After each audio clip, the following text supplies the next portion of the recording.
नमस्कार. माय महानगरच्या या लाईव्ह मध्ये आपलं सगळ्यांचं स्वागत.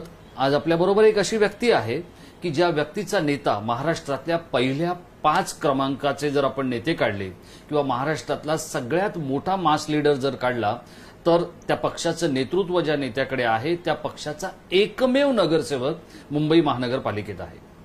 खरं पाहिलं तर राजकीय सारीपाटावर त्या पक्षाचं विशेष काही महत्व नाहीये.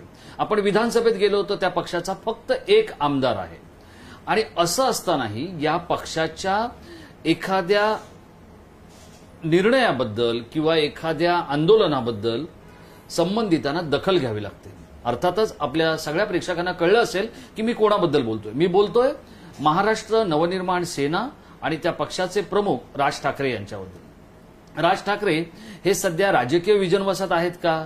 त्यांच्या पक्षाला बॅडपॅच सुरू आहे का? की जे काही महाविकास आघाडी म्हणून 3 चाकांची शर्यत असं भाजप ज्या शर्यतीला किंवा ज्या सरकारला हिणवतंय त्या संपूर्ण पक्षाच्या गदारोळामध्ये हा पक्ष आणि या पक्षाचे नेते हरवलेत का? या सगळ्यावर भाष्य करण्यासाठी मी तितकाच एक खळफट्याक नेता आपल्या स्टुडिओमध्ये बोलवलेला आहे. त्या नेत्याचं नाव आहे संदीप देशपांडे. संदीपजी, आपलं स्वागत. नमस्कार. मी जसं म्हटलं की महाविकास आघाडी या सरकारला देशातला आणि राज्यातला सगळ्यात मोठा पक्ष असलेला भाजप हा 3 चाकांची शर्यत म्हणून हिणवतोय. पण या 3 चाकांच्या रिक्षामध्ये किंवा 3 चाकांच्या टेम्पोमध्ये या सगळ्या महाविकास आघाडीच्या खेळ खंडोबामध्ये मनसे कुठेतरी राजकीयदृष्ट्या हरवली आहे? अजिबात नाही.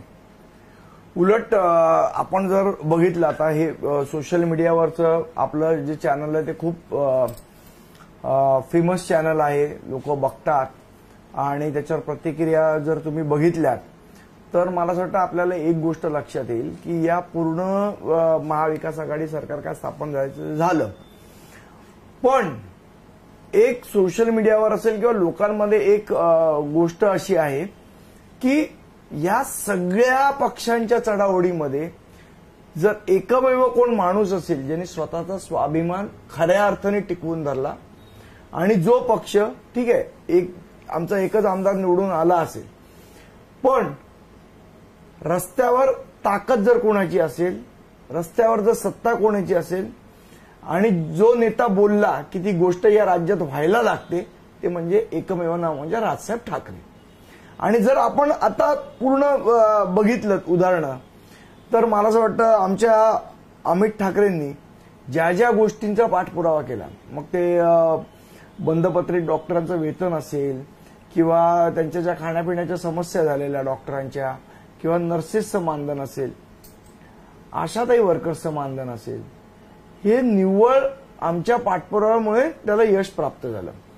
बरं, रस्त्यावर म्हणाल तर या पूर्ण कोविडच्या पिरियडमध्ये रस्त्यावर जर कोण उतरला असेल तर तो खऱ्या अर्थाने यावेळेला आमचा महाराष्ट्र सैनिक उतरला.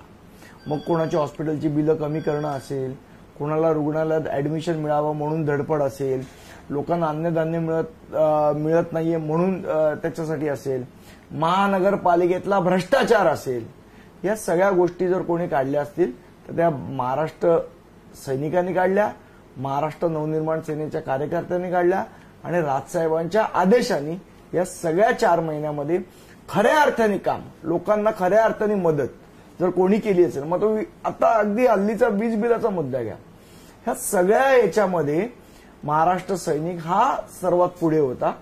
आणि म्हणजे बाकी लोकांनी नुसतं भाषणामध्ये म्हटलं की बाबा आमचे कार्यकर्ते काम करतात, आमचे कार्यकर्ते, पण रस्त्यावर जर तुम्ही बघितलं तर खऱ्या अर्थाने काम जर कोणी केलं असेल तर ते महाराष्ट्र सैनिकांनी केलं. आपण संदीप देशपांडे, आपल्या सगळ्यांना ठाऊक आहे की सोशल मीडिया असो किंवा मुंबई महानगरपालिकेचं सभागृह असो किंवा शिवसेनेबरोबरची राजकीय धुमश्चक्री असो, या सगळ्या ठिकाणी त्यांचा एक स्वतःचा स्वतंत्र असा आवाज असतो. याच आवाजाला अनुसरून आपण काही त्यांना बोचरे प्रश्न विचारणार आहोत. कारण माय महानगरच्या या खुल्लम खुल्लामध्ये आपण लोकांना बोलवायचं, नेत्यांना बोलवायचं आणि गुडी गुडी बोलवायचा हा आपला स्वभाव नाहीये आणि ते आपलं कामही नाहीये. कारण बोचरे प्रश्न हे नेहमी सर्वसामान्य माणसांच्या डोक्यात आणि मनात येत असतात, ते आपण त्यांना विचारणार आहोत. संदीप देशपांडे, बोचरी उत्तरं चालतील ना? हा, मी स्वागतच करतोय त्या बोचऱ्या उत्तरांचं. आणि आपल्याला कदाचित पत्रकार म्हणून मी छोटासा माहीत असेल की ह्या सगळ्या गोष्टी घेत आपण पुढे जात असतो.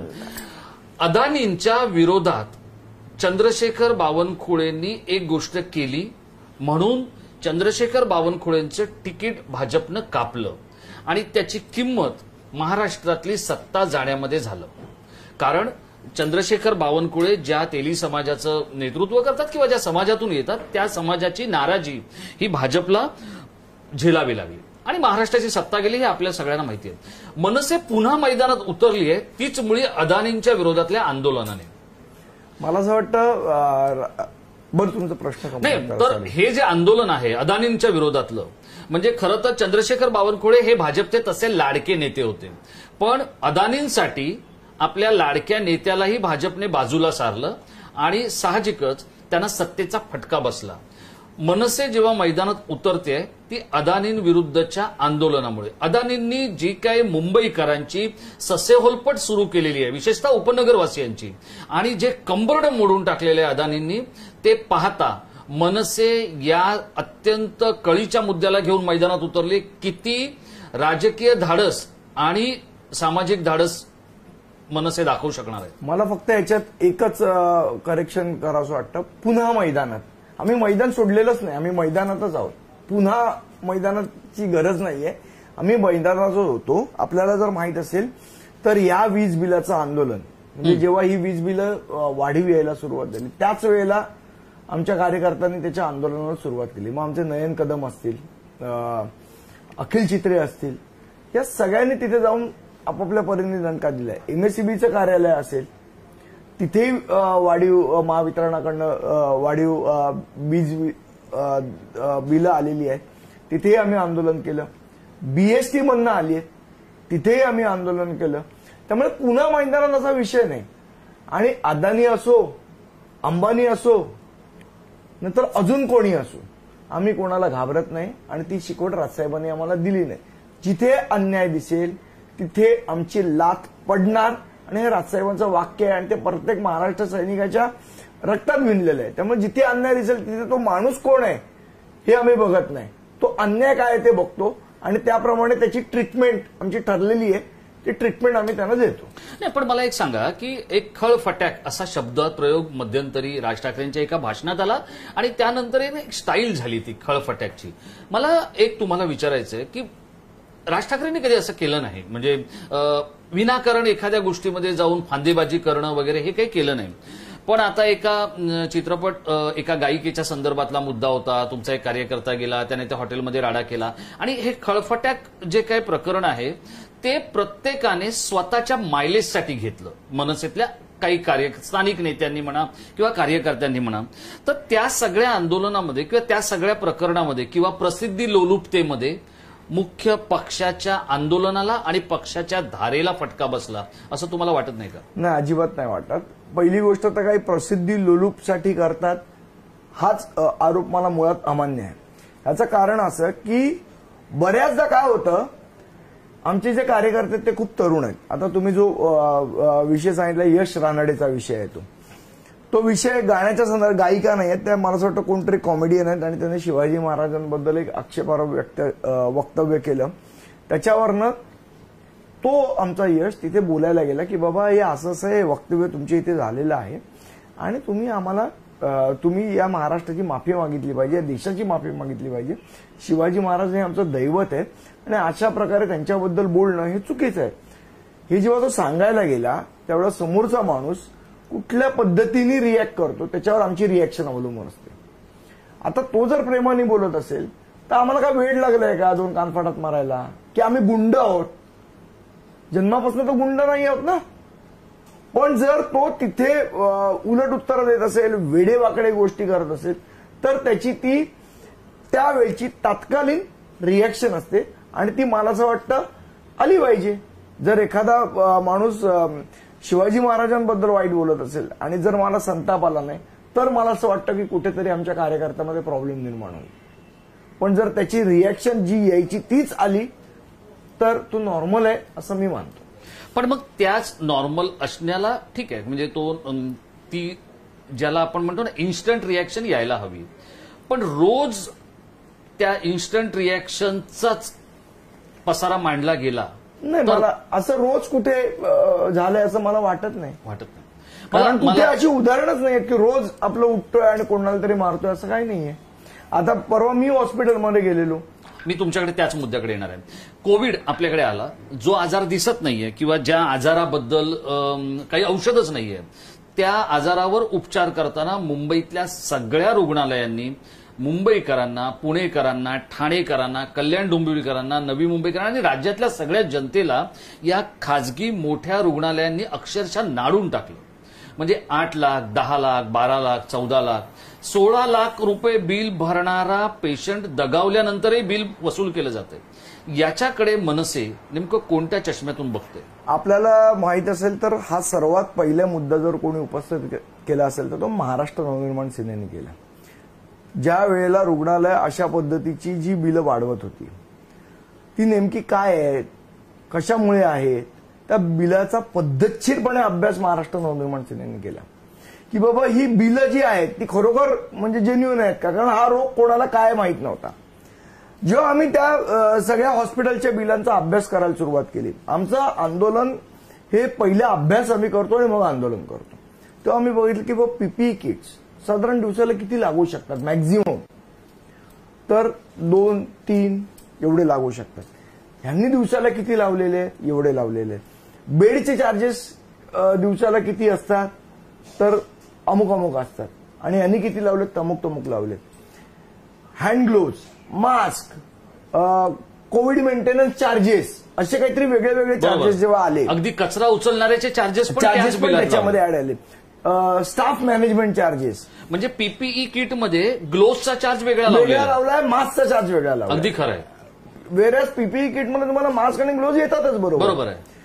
तर जेव्हा आम्ही ह्या सगळ्या गोष्टींचा अभ्यास केला आणि जेव्हा पहिलं आम्हाला कळपटाक करायची गरज नाही लागली, आमच्या आवाजानेच ते झालं, त्यावेळेला सरकारला जाग आली आणि मग ते आयएस अधिकारी बसवले गेले, मग ऑडिट डिपार्टमेंटची माणसं आली आणि मग लोकांना एक प्लॅटफॉर्म आम्ही उपलब्ध करून दिला की बाबा लोकांना कळतच नव्हतं ना आपण तक्रार कुठे करायची. बरोबर.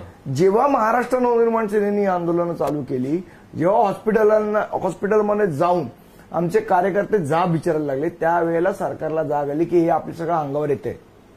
त्यावेळेला मग आयएस अधिकाऱ्यांची नेमणूक झाली, महानगरपालिकेच्या ऑडिट डिपार्टमेंटची नेमणूक झाली, मग एक प्लॅटफॉर्म लोकांना उपलब्ध झाला की तक्रार कुठे करायची. अदरवाईज त्यांना कळतच नव्हतं, कारण तक्रार द्यायची कोणाकडे याचंच काही स्पष्टीकरण नव्हतं.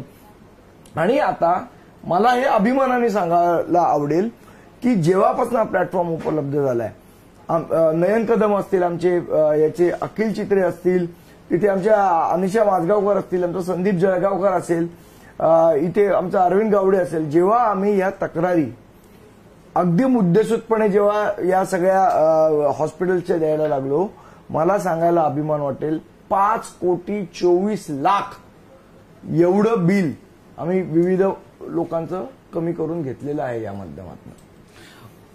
हे सगळं करत असताना नेमकं आता तुम्ही सांगितलात की तुमच्या ज्या कार्यकर्त्यांची नावं घेतलात आणि जे सगळं झालं, पण या पंचतारांकित हॉस्पिटलांची मुंबईतली जी दादागिरी आहे याचं कारण सांगतो. राजकीय पक्षांचे मोठे नेते, मॅनेजमेंटमधल्या अनेक लोकांशी त्यांचे मैत्रीपूर्ण संबंध असतात, बऱ्याच गोष्टी असतात, पण ही जी पंचतारांकित हॉस्पिटलांची दादागिरी आहे हा तुम्हाला एक चिंतेचा विषय नाही वाटत? निश्चित आहे. कारण मला स्वतःला एक मुंबईकर म्हणा किंवा एक माध्यमांमधला एक छोटा कर्मचारी म्हणून म्हणा, हे खूप मोठं एक रॅकेट आहे. इन्शुरन्स कंपन्या, पंचतारांकित हॉटेलं, त्यांचे मॅनेजमेंट आणि काही राजकीय नेते, या सगळ्यांचे हे साटेलोटो असल्याचा फटका मुंबईकरांना आणि अनेक राज्यातील जनतेला बसतोय. राजेश, आपण जर बघितलं, आपल्याला स्वातंत्र्य मिळून 1947 सालापासून आपल्याला स्वातंत्र्य मिळालं. आपण मुंबईत सरकारी इस्पितळं राज्य सरकारने बांधलेलं सांगा मला.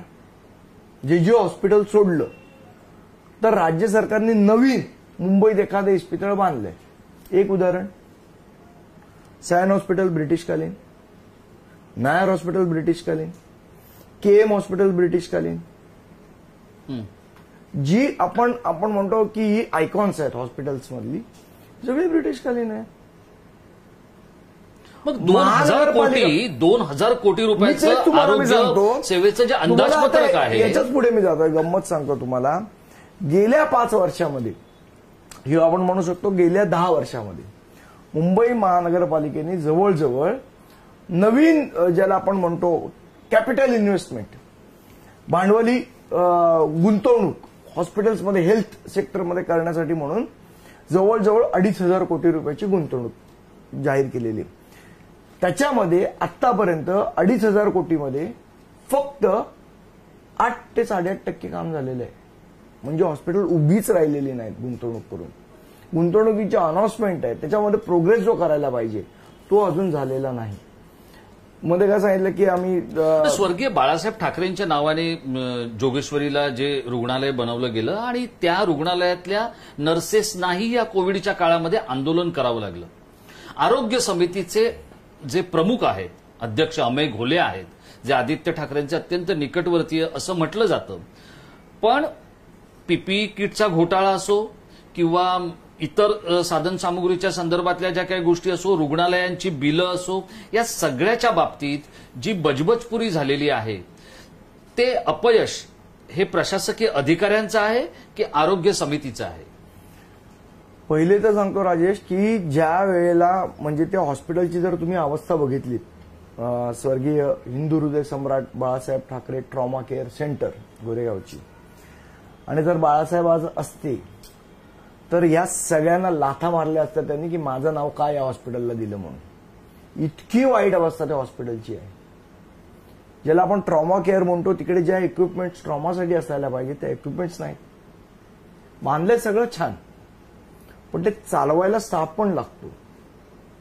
आज या हॉस्पिटलची अवस्था अशी कशामुळे झालेली आहे? तुम्ही मला विचारलं की प्रशासन जबाबदार का नेतृत्व जबाबदार? हॉस्पिटल एखादं बांधलं किंवा एखादं कुठलं प्रोजेक्ट झालं तर उद्घाटन करायला कोण जातं? कमिशनर का राजकीय नेते? जे उद्घाटन करायला जातात ना आणि श्रेय घ्यायला जातात, करून दाखवल्याचे ज्यांनी बोर्ड लावले, मग ते असं म्हणतात का की कमिशनरनी करून दाखवलं महानगरपालिकेच्या किंवा महानगरपालिकेच्या वॉर्ड ऑफिसरनी करून दाखवलं? करून दाखवल्याचे बोर्ड ज्यांनी लावलेत ना तेच या गोष्टीला जबाबदार. आणि जर प्रशासनाकडनं तुम्हाला काम करून घेता येत नसेल तरीही तुम्ही जबाबदार. प्रशासनाला कसे काय दोष देऊ शकतात? नगरसेवक आपण का निवडून देतो? शेवट 1888चा जो कायदा आहे, माझं हे वैयक्तिक म्हणणं आहे, ही पक्षाची भूमिका नाही, पण जे मी बघितलंय त्याच्यावरनं 1888ला बृहन्मुंबई महानगरपालिकेचा जो कायदा आजही अस्तित्वात आहे आणि त्यानेच महापालिका चालली आहे, तो जो कायदा आहे त्यावेळेला हा ब्रिटिशांनी बनवलेला. आणि ब्रिटिशांनी त्यावेळेला कायदा अशा पद्धतीने बनवला की ते अधिकार, त्यांचे जे अधिकारी होते ब्रिटिशांचे, त्यांच्याकडे ती सत्ता एकवटली पाहिजे अशा पद्धतीने तो कायदा बनवलेला. आज 1888चा कायदा आपण अजून अंमलात आणतो, त्याच्यामध्ये आमूलाग्र बदल करण्याची गरज आहे. याचं कारण असं की महानगरपालिकेतली जी सत्ता आहे ती कमिशनर केंद्रित सत्ता आहे आणि आपल्या राज्यातली सत्ता आहे ती पॉलिटिकल लिडरशिपकडे जाते, राजकीय नेतृत्वाकडे जाते. मला असं वाटतं त्या कायद्यामध्ये बदल करून ती जी महानगरपालिकेची जी सत्ता आहे ती राजकीय नेतृत्वाकडे जाणं गरजेचं आहे. असं मी म्हणत नाही की कमिशनरचे सगळे अधिकार काढून घ्या, पण जे अधिकार कमिशनरला आहेत त्याचबरोबर इक्वल राईट्स हे राजकीय नेतृत्वाला द्यायला पाहिजे, ते कोणाचंही असो. आणि त्यानंतर जर या गोष्टी घडल्या नाहीत तर मला असं वाटतं त्याच्यासाठी आता काय झालंय, कमिशनर हा राज्य सरकारच्या हातातलं बाहुलं झालंय. म्हणजे तिकडे वरची ज्याची सत्ता आहे ना तो कमिशनरला नाचवतो. म्हणजे महापालिकेत शिवसेना भाजपची सत्ता होती जेव्हा मी नगरसेवक होतो तेव्हा, पण कमिशनर यूडीला रिपोर्ट करायचा. बरोबर. आज जेव्हा भाजपचं शिवसेनेची सत्ता होती तेव्हाही शिवसेनेची सत्ता होती, तेव्हाही कमिशनर भाजपच्या मुख्यमंत्र्यांना रिपोर्ट करायचा. आजही कमिशनर तिथे आता मुख्यमंत्री असून आता परिस्थिती बदलली. आता मुख्यमंत्री तुमचा आहे, बरोबर आहे. म्हणजे कमिशनर पण म्हणजे तुमचा आहे. तुम्हाला असं वाटतं की आता शिवसेनेने म्हणजे सत्ताधारी जी महाविकास आघाडी आहे त्याचे मुख्यमंत्री उद्धव ठाकरे यांनी मुंबई महानगरपालिकेचा कायदा बदलायला हवा असं तुमचं मत आहे? 100% बदलायला हवा. 100% बदलायला हवा. याचं कारण तुम्हाला आता जर अधिकार तुम्ही नगरसेवकाकडे सभागृहामध्ये बोंबलण्याशिवाय काय अधिकार आहे? हे का खळकटाक करावं लागतं? हे का आम्हाला काय आनंद नाही मिळत? 8 दिवस जेलमध्ये राहून आलोय मी. माझे घरचे काय माझं स्वागत नाही करत. माझी बायको मला बडबडते. माझ्याही नातेवाईकांना वाटतं अरे आज जेलमध्ये का जातो? आम्ही काय लहानपणापासून तशा संस्कारात वाढलेलं नाहीये. आमच्या आई वडिलांनी पोलीस स्टेशनला दुरूनच नमस्कार केलाय. ते त्या वाटेला पण गेलेले नाहीत. पण हे का होतंय? कारण अधिकारी माजलेत. आज मला सांगा 4 महिने झाले सभागृहाची बैठक नाही, महानगरपालिकेच्या स्टँडिंग कमिटीची बैठक नाही. करोडो रुपयाची टेंडर मंजूर झाली. करोडो रुपये महानगरपालिका खर्च करतेय. कमिशनरच्या अधिकारात खर्च होतोय. त्यांना जाब विचारणारा कोण नाही. हे इथलं कोविड हॉस्पिटल जे बांधले MMRDAच्या इथे, ज्या क्वारंटाईन सेंटर उभे केलेत, करोडो रुपये खर्च केलेत. कुठले टेंडर काढली? मी अगदी त्याच ठिकाणी येणार आहे. स्थायी समिती ही सगळ्यात बलशाली समिती असं म्हटलं जातं. या स्थायी समितीच्या माध्यमातून अनेक साधनसामुग्री खरेदी केली जाते, अनेक गोष्टींचे टेंडर, अनेक गोष्टी म्हणजे अक्षरशः तिजोरी जर महानगरपालिकेची स्थायी समिती. आता या स्थायी समितीचा जो काही कारभार आहे त्या कारभाराच्याकडे आपण ज्या वेळेला बघतो तर तो एका प्रभावशाली नेतृत्वाच्या किंवा नेत्याच्या हाती आहे. आणि स्थायी समितीमध्ये अशी मंडळी आहेत की जी कधीही तोंड उघडत नाही. बरोबर आहे? तुम्ही नगरसेवक होतात, महानगरपालिकेचे नेते होतात, म्हणून या प्रश्नांकडे मी तुम्हाला तुमचं लक्ष वेधतोय. 4 वर्ष होतो स्थायी समिती. हा, तर मला तुम्हाला हे विचारायचंय, तेव्हा आवाज तरी व्हायचा की बाबा हे का असं विचारलं जायचं. आता विचारलं जात नाही. हा एक भाग झाला. दुसरा भाग असा आहे त्याच्यामधला की या सगळ्या गोष्टी आणि गोंधळ जो समोर आला तो ज्या आरोग्य समितीमुळे आला, त्या आरोग्य समितीच्या अध्यक्षांनी आतापर्यंत जेवढ्या बैठका झाल्या त्या बैठकांमध्ये स्वतः कार्यक्रम पत्रिका वाचलेली नाही, ती उपाध्यक्षा वाचतात. कारण आरोग्य समितीच्या अध्यक्षांचं मराठी तितकं चांगलं नाही. मग या पद्धतीचं नेतृत्व किंवा या पद्धतीचे लोक तिथे आल्यानंतर हे असं होतंय, अधिकाऱ्यांचा फावतंय. हा, निश्चितपणे. आता मी तुम्हाला वैयक्तिकरित्या सांगायचं तर अमेय घोले अतिशय चांगला मुलगा आहे, म्हणजे स्वभावाने. बाकी त्याचं जे पण प्रशासकीय कामावर जर वचक त्याचा नसेल तर नुसतं स्वभाव चांगला असून उपयोग नाही तिथे. बरोबर. तुमचा प्रशासनावर वचक पाहिजे की मी जर आरोग्य समितीचा अध्यक्ष नसेल, कुठला अजेंडा येणार आहे, कुठला अजेंडा यायला पाहिजे, कुठला अजेंडा नाही यायला पाहिजे. पण तो मराठीत असतो, तो वाचायला पण हवा. त्याच्यासाठी अभ्यास आहे. तुम्हाला अभ्यास म्हणजे अमेय घोले वाचत नाहीत त्याच्यामुळे हे अधिकाऱ्यांचं फावलंय किंवा तुम्ही स्वतः आहात. म्हणजे मी जे काय म्हणतोय हे तुम्ही स्वतः त्याचे साक्षीदार आहात की कार्यक्रम पत्रिका किंवा तिथे जे काही लिहिलेलं आहे आरोग्य समितीमध्ये जे काही कार्यक्रम होणार. नाही, मला असं वाटतं की आरोग्य समितीच्या अध्यक्षांमध्ये तो अधिकार आहे की उपाध्यक्षांना वाचावा लागतो. राजराजेश्वरी रेडकर या ज्या घाटकोपरच्या नगरसेविका आहेत विक्रोळी पार्कच्या, त्यांना तो वाचावा लागतो. त्या उपाध्यक्ष आहेत, त्यांचं मला वाटतं जर म्हणजे अशा पद्धतीने सभागृह चालवणं ही खरोखर दुःखद गोष्ट आहे. आणि आपण बऱ्याच लोकांना इंग्लिश वाचता येत नाही. आपण वर्नाक्युलर मीडियमचे असतो, बऱ्याच लोकांना इंग्लिश वाचता येत नाही. तर ते इंग्लिश शिकतात, विषय समजून घेतात. आता बरेचसे आपले नेते होते की मुख्यमंत्री झाले किंवा काय झाले, त्यांना इंग्लिश त्या अर्थाने येत नव्हतं, पण त्यांनी शिकून घेतलं. प्रशासकीय कामकाजात तेवढाच त्यांचा वचक होता.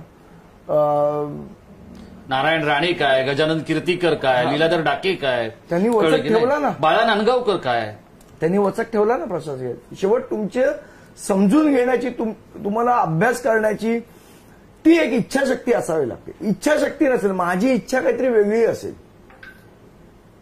बरोबर, म्हणजे मला फक्त इंटरेस्ट काही पर्टिक्युलर गोष्टींमध्ये असेल तर मला असं वाटतं ते चुकीचं आहे. तुमचा इंटरेस्ट सर्वांगीण असला पाहिजे की मला आज मला खरोखर म्हणजे मी कधी भेटेन तर मी अमय गोलेंची बोलीन ही गोष्ट की आरोग्य समिती या 4 महिन्यात केवढी मोठी जबाबदारी होती, केवढं काय काय करता आलं फेल असतं. झाले किंवा आरोग्य समिती फेल झाली असं तुम्हाला वाटतं? नाही, आरोग्य समितीची जबाबदारी होती ना. आज जेव्हा कोविडचे 4 महिने होते आरोग्य समितीची जबाबदारी होती. रोज अमय गोलेंनी प्रेस कॉन्फरन्स घ्यायला पाहिजे होती, रोज लोकांना अपडेट करायला पाहिजे होतं, रोज लोकांना सांगायला पाहिजे होतं. लोकांना बेड मिळत नव्हते महानगरपालिकेच्या माध्यमातून, अँब्युलन्स येत नव्हत्या, या सगळ्या गोष्टी होत होत्या. उभे राहिले पाहिजे होते. ती त्यांची एक प्रेस कॉन्फरन्स घेतली का मला सांगा या काळात? का झालं असं? याचं उत्तर तेच देऊ शकतात. मला असं वाटतं त्याचं उत्तर त्यांनी दिलं पाहिजे किंवा कदाचित त्यांचा अनुभव तोकडा पडला असेल तर त्यांचे जे वरिष्ठ आहेत त्यांनी त्यांना गाईड करायला पाहिजे होतं. दुर्दैवाने ते झालं नसेल. हे सगळं असं घडत असताना संदीप देशपांडे मला तुम्हाला विचारायचंय की आपण मुंबई महानगरपालिकेत नाही, आवाज उठवण्यासाठी आपण तिथे नाही. तुम्ही बाहेरून आवाज उठवताय, त्याला प्रतिसाद मिळतोय, इथपर्यंत ठीक आहे. पण मुंबई महानगरपालिकेच्या सभागृहात जर संदीप देशपांडे असते तर वेगळं चित्र किंवा वेगळ्या काही गोष्टी घडताना दिसल्या असत्या, याचं सल कुठेतरी मनात आहे. 100%. आणि मला म्हणजे वाटतं की यार म्हणजे जेव्हा हे सगळं बघतो आता हा जो काय भ्रष्टाचार चाललेला आहे, म्हणजे तुम्ही शव पिशव्यांपासनं ते कोविड सेंटर उभारण्यापर्यंत आज मला सांगा, मला एवढं म्हणजे सल म्हणण्यापेक्षा मला लाज वाटली या गोष्टीची की 227 नगरसेवक आहेत, त्यातल्या एकही नगरसेवकाला वाटत नाही की सभागृह चालू व्हावं, त्यातल्या एकही नगरसेवकाला वाटत नाही की स्थायी समितीची बैठक व्हावी. आज मला सांगा, आज सगळ्या व्हीसीवरनं गोष्टी होत आहेत ना. बरोबर. अख्खा देश व्हीसीवर चाललाय ना, सभागृहावर व्हीसीवर होऊ शकत नाही. तुम्हाला माहितीये का हे किती अधिकारी किती हरामखोर असतात ते? त्याचं एक उदाहरण सांगतो तुम्हाला. आत्ताच स्थायी समितीचे सदस्य दरवर्षी 6-7 सदस्य रिटायर होतात आणि त्याच्या जागी नवीन सदस्यांची नेमणूक होते. हे कुठे होतं? महानगरपालिकेच्या सभागृहामध्ये होतं. कधी होतं? साधारण मार्च महिन्यात होतं. यांनी काय केलं, पहिल्या सभागृहात तुमची रिटायरमेंटची अनाउन्समेंट होते आणि दुसऱ्या सभागृहात तुमची अपॉइंटमेंटची अनाउन्समेंट होते. म्हणजे जे सदस्य रिटायर झाले त्यांच्या जागी त्या पक्षाने त्यांचे सदस्य द्यायचे असते. यांनी रिटायरमेंटची अनाउन्समेंट केली आणि त्यानंतर जेव्हा दुसरं सभागृह होतं जिथे नेमणुकीची अनाउन्समेंट होणार होता ते सभागृह झालंच नाही. त्यामुळे आत्ताची जी स्थायी समिती आहे ना ती वैधच नाहीये. जोपर्यंत नवीन सदस्यांची नेमणूक तिथे होत नाही तोपर्यंत स्थायी समिती काम करू शकत नाही आणि नवीन सदस्यांची नेमणूक व्हायला सभागृह व्हावं लागतं. कमिशनर सभागृह घ्यायला तयार नाही आणि त्यामुळे स्थायी समितीकडे काय हिशोब आहे, कुठल्या खर्च केलेत, कुठले टेंडर काढलेत, कुठले प्रस्ताव मंजूर करायचे काहीच जात नाही. आणि त्यामुळे कमिशनर आणि सगळे अधिकारी यांचं पावलं आहे. त्यांना प्रत्येकाला 5-5 कोटीचे अधिकार दिलेत, तुम्ही खर्च करा. कोण बरं एपिडेमिक ऍक्ट लागू आहे, तुम्हाला टेंडर काढणं बंधनकारक नाही. मला कोण आवडतो? संदीप देशपांडे आवडतो, द्या टेंडर. मला कोण आवडतो? राजेश कोचरकर आवडतो, द्या टेंडर. हे असले धंदे चाललेले आहेत. त्याला बरं गंमत सांगू, हे जे MMRDA ला कोविड सेंटर बांधलं कोणी बांधलं? ठक्कर नावाच्या माणसाने बांधलं. त्याचा तो RTA आलाय माझ्याकडे. बरं तो करतो काय माणूस माहितीये? मला सांगा की तुम्हाला समजा राजेशजी असं सांगितलं की आपण हॉस्पिटल बांधायचंय तर तुम्ही कोणाला बोलवाल की ज्यांना हॉस्पिटल बांधण्याचा अनुभव आहे, तज्ज्ञ त्यांना बोलवाल की नाही? आता राणे साहेबांनी हॉस्पिटल बांधलं, त्यांनी त्या तज्ज्ञ माणसांना बोलवलं की बाबा मला हॉस्पिटल बांधायचं, काय काय लागतं याला, या इक्विपमेंट लागतं, तो तज्ज्ञ सांगू शकते ना. यांनी ज्याला कॉन्ट्रॅक्ट दिलंय तो माणूस काय करतो? इव्हेंट मॅनेजमेंट करतो, वेगवेगळे इव्हेंट्स, श्रीमंतांची लग्न करतो, फिल्मी लोकांची इव्हेंट्स. अशा माणसाला तुम्ही हॉस्पिटल बांधायला देता आणि टेंडर न काढता का? तर तुमचे ते फिल्मी सर्कल मधले मित्र आहेत म्हणून. म्हणजे ह्याच्यावर प्रश्न विचारायचा नाही का आम्ही? बरं आम्ही प्रश्न विचारला की बरं राजकारण का? म्हणून मी त्या दिवशी माझ्या ट्विटमध्ये म्हटलं जिथे अन्याय दिसेल तिथे आमची लात पडणार, मग तुम्हाला वाईट वाटलं तरी चालेल. तुम्ही एका एंटरटेनमेंट कंपनीला हॉस्पिटल बांधायची कामं देतात, मग हॉस्पिटलवाल्यांना काय एंटरटेनमेंटची कामं देणार आहात का? लाजा वाटत नाही हे सगळं करताना. आणि आम्ही बोललो की आम्हाला नोटीस पाठवता तुम्ही वकिलाची. कुठला न्याय? हे कुठलं सरकार आहे? अजिबात इरिस्पॉन्सिबल सरकार आहे. 4 महिने कुठली रिस्पॉन्सिबिलिटी घेतली नाही. पेशंट मरतायत, मरू दे. हॉस्पिटलची बिलं वाढतायत, वाढू दे. मग प्रत्येक वेळेला आवाज उठवल्यावरच तुम्ही काम करणार का? सरकार म्हणून स्वतःहून काम करायची तुमची इच्छा नाहीये का? या सगळ्या गोष्टींवर प्रश्न विचारायचे नाहीत का? इतके प्रश्न, इतक्या समस्या, इतक्या गैरसोयी या शहरात वर्षानुवर्षे आहेत, तरी शिवसेना जिंकून येते 30 वर्ष. बघा कसं आहे, शिवसेना का जिंकून येते आणि आज लोक कंटाळलेली आहेत पण या सगळ्या गोष्टीला, आणि याच्यावर चर्चा होत असणार. फक्त विषय असा की त्या निवडणुकीच्या पुरता, म्हणजे आता हे बोलावं नाही बोलावं मला माहित नाही, पण सन्माननीय नेहमी बाळासाहेबांचं नाव घ्यायचं आणि निवडणूक लढवायची. हिंमत असेल तर कामं दाखवून निवडणूक लढवा ना. तेव्हा नाही जिंकू शकत शिवसेना. त्यांनी सांगावं की आम्ही ही कामं केलीत आणि आम्हाला जिंकून द्या. तुम्ही दरवेळेला जो इमोशनल कार्ड खेळता ना, आज काय झालं हो, सन्माननीय बाळासाहेबांच्या नावाने महापौर बंगला तुम्ही घेतलात, ताब्यात घेतलात. आज काय होतंय तिथे? अजित पवार साहेबांची मिटिंग, शरद पवार साहेबांची मिटिंग, मुंबईच्या कमिशनरची मिटिंग.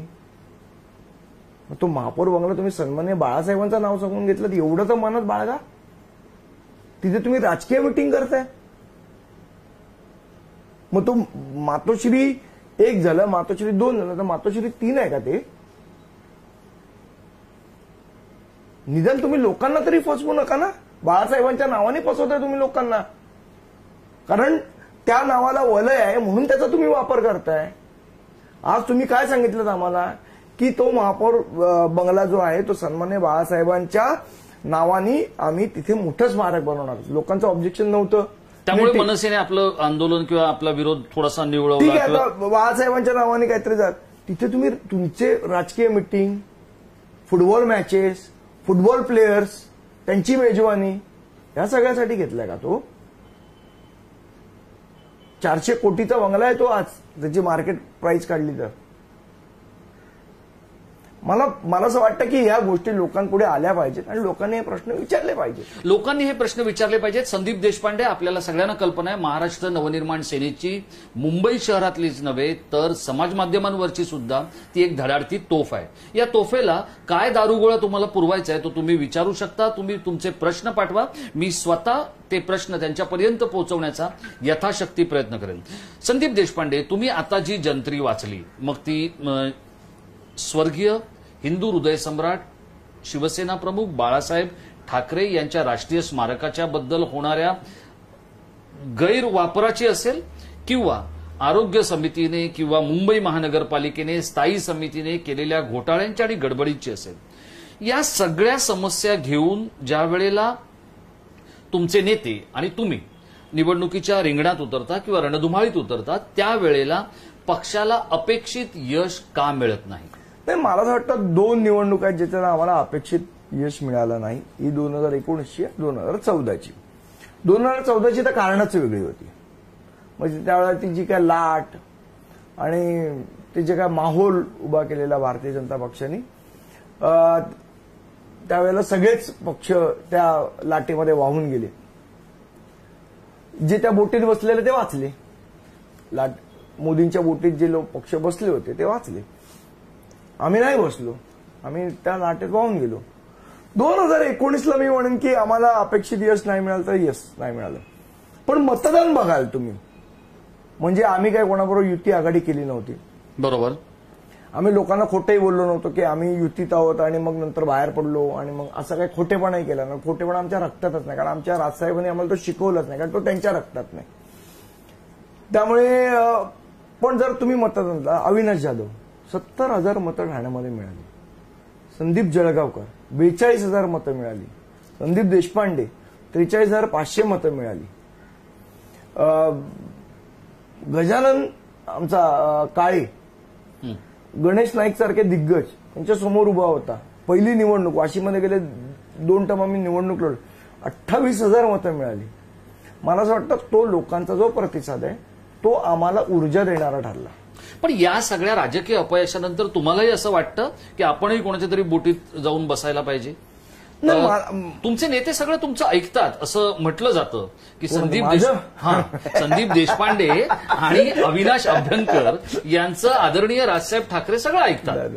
तर मग तुम्ही त्यांना असं हे करण्यासाठी मग तुम्ही इतके दिलखुलास हसलात. मला तर असं वाटतं की मला असं वाटलं की म्हणजे मला ती कल्पनाच हे न झाली की असं राजसाहेब.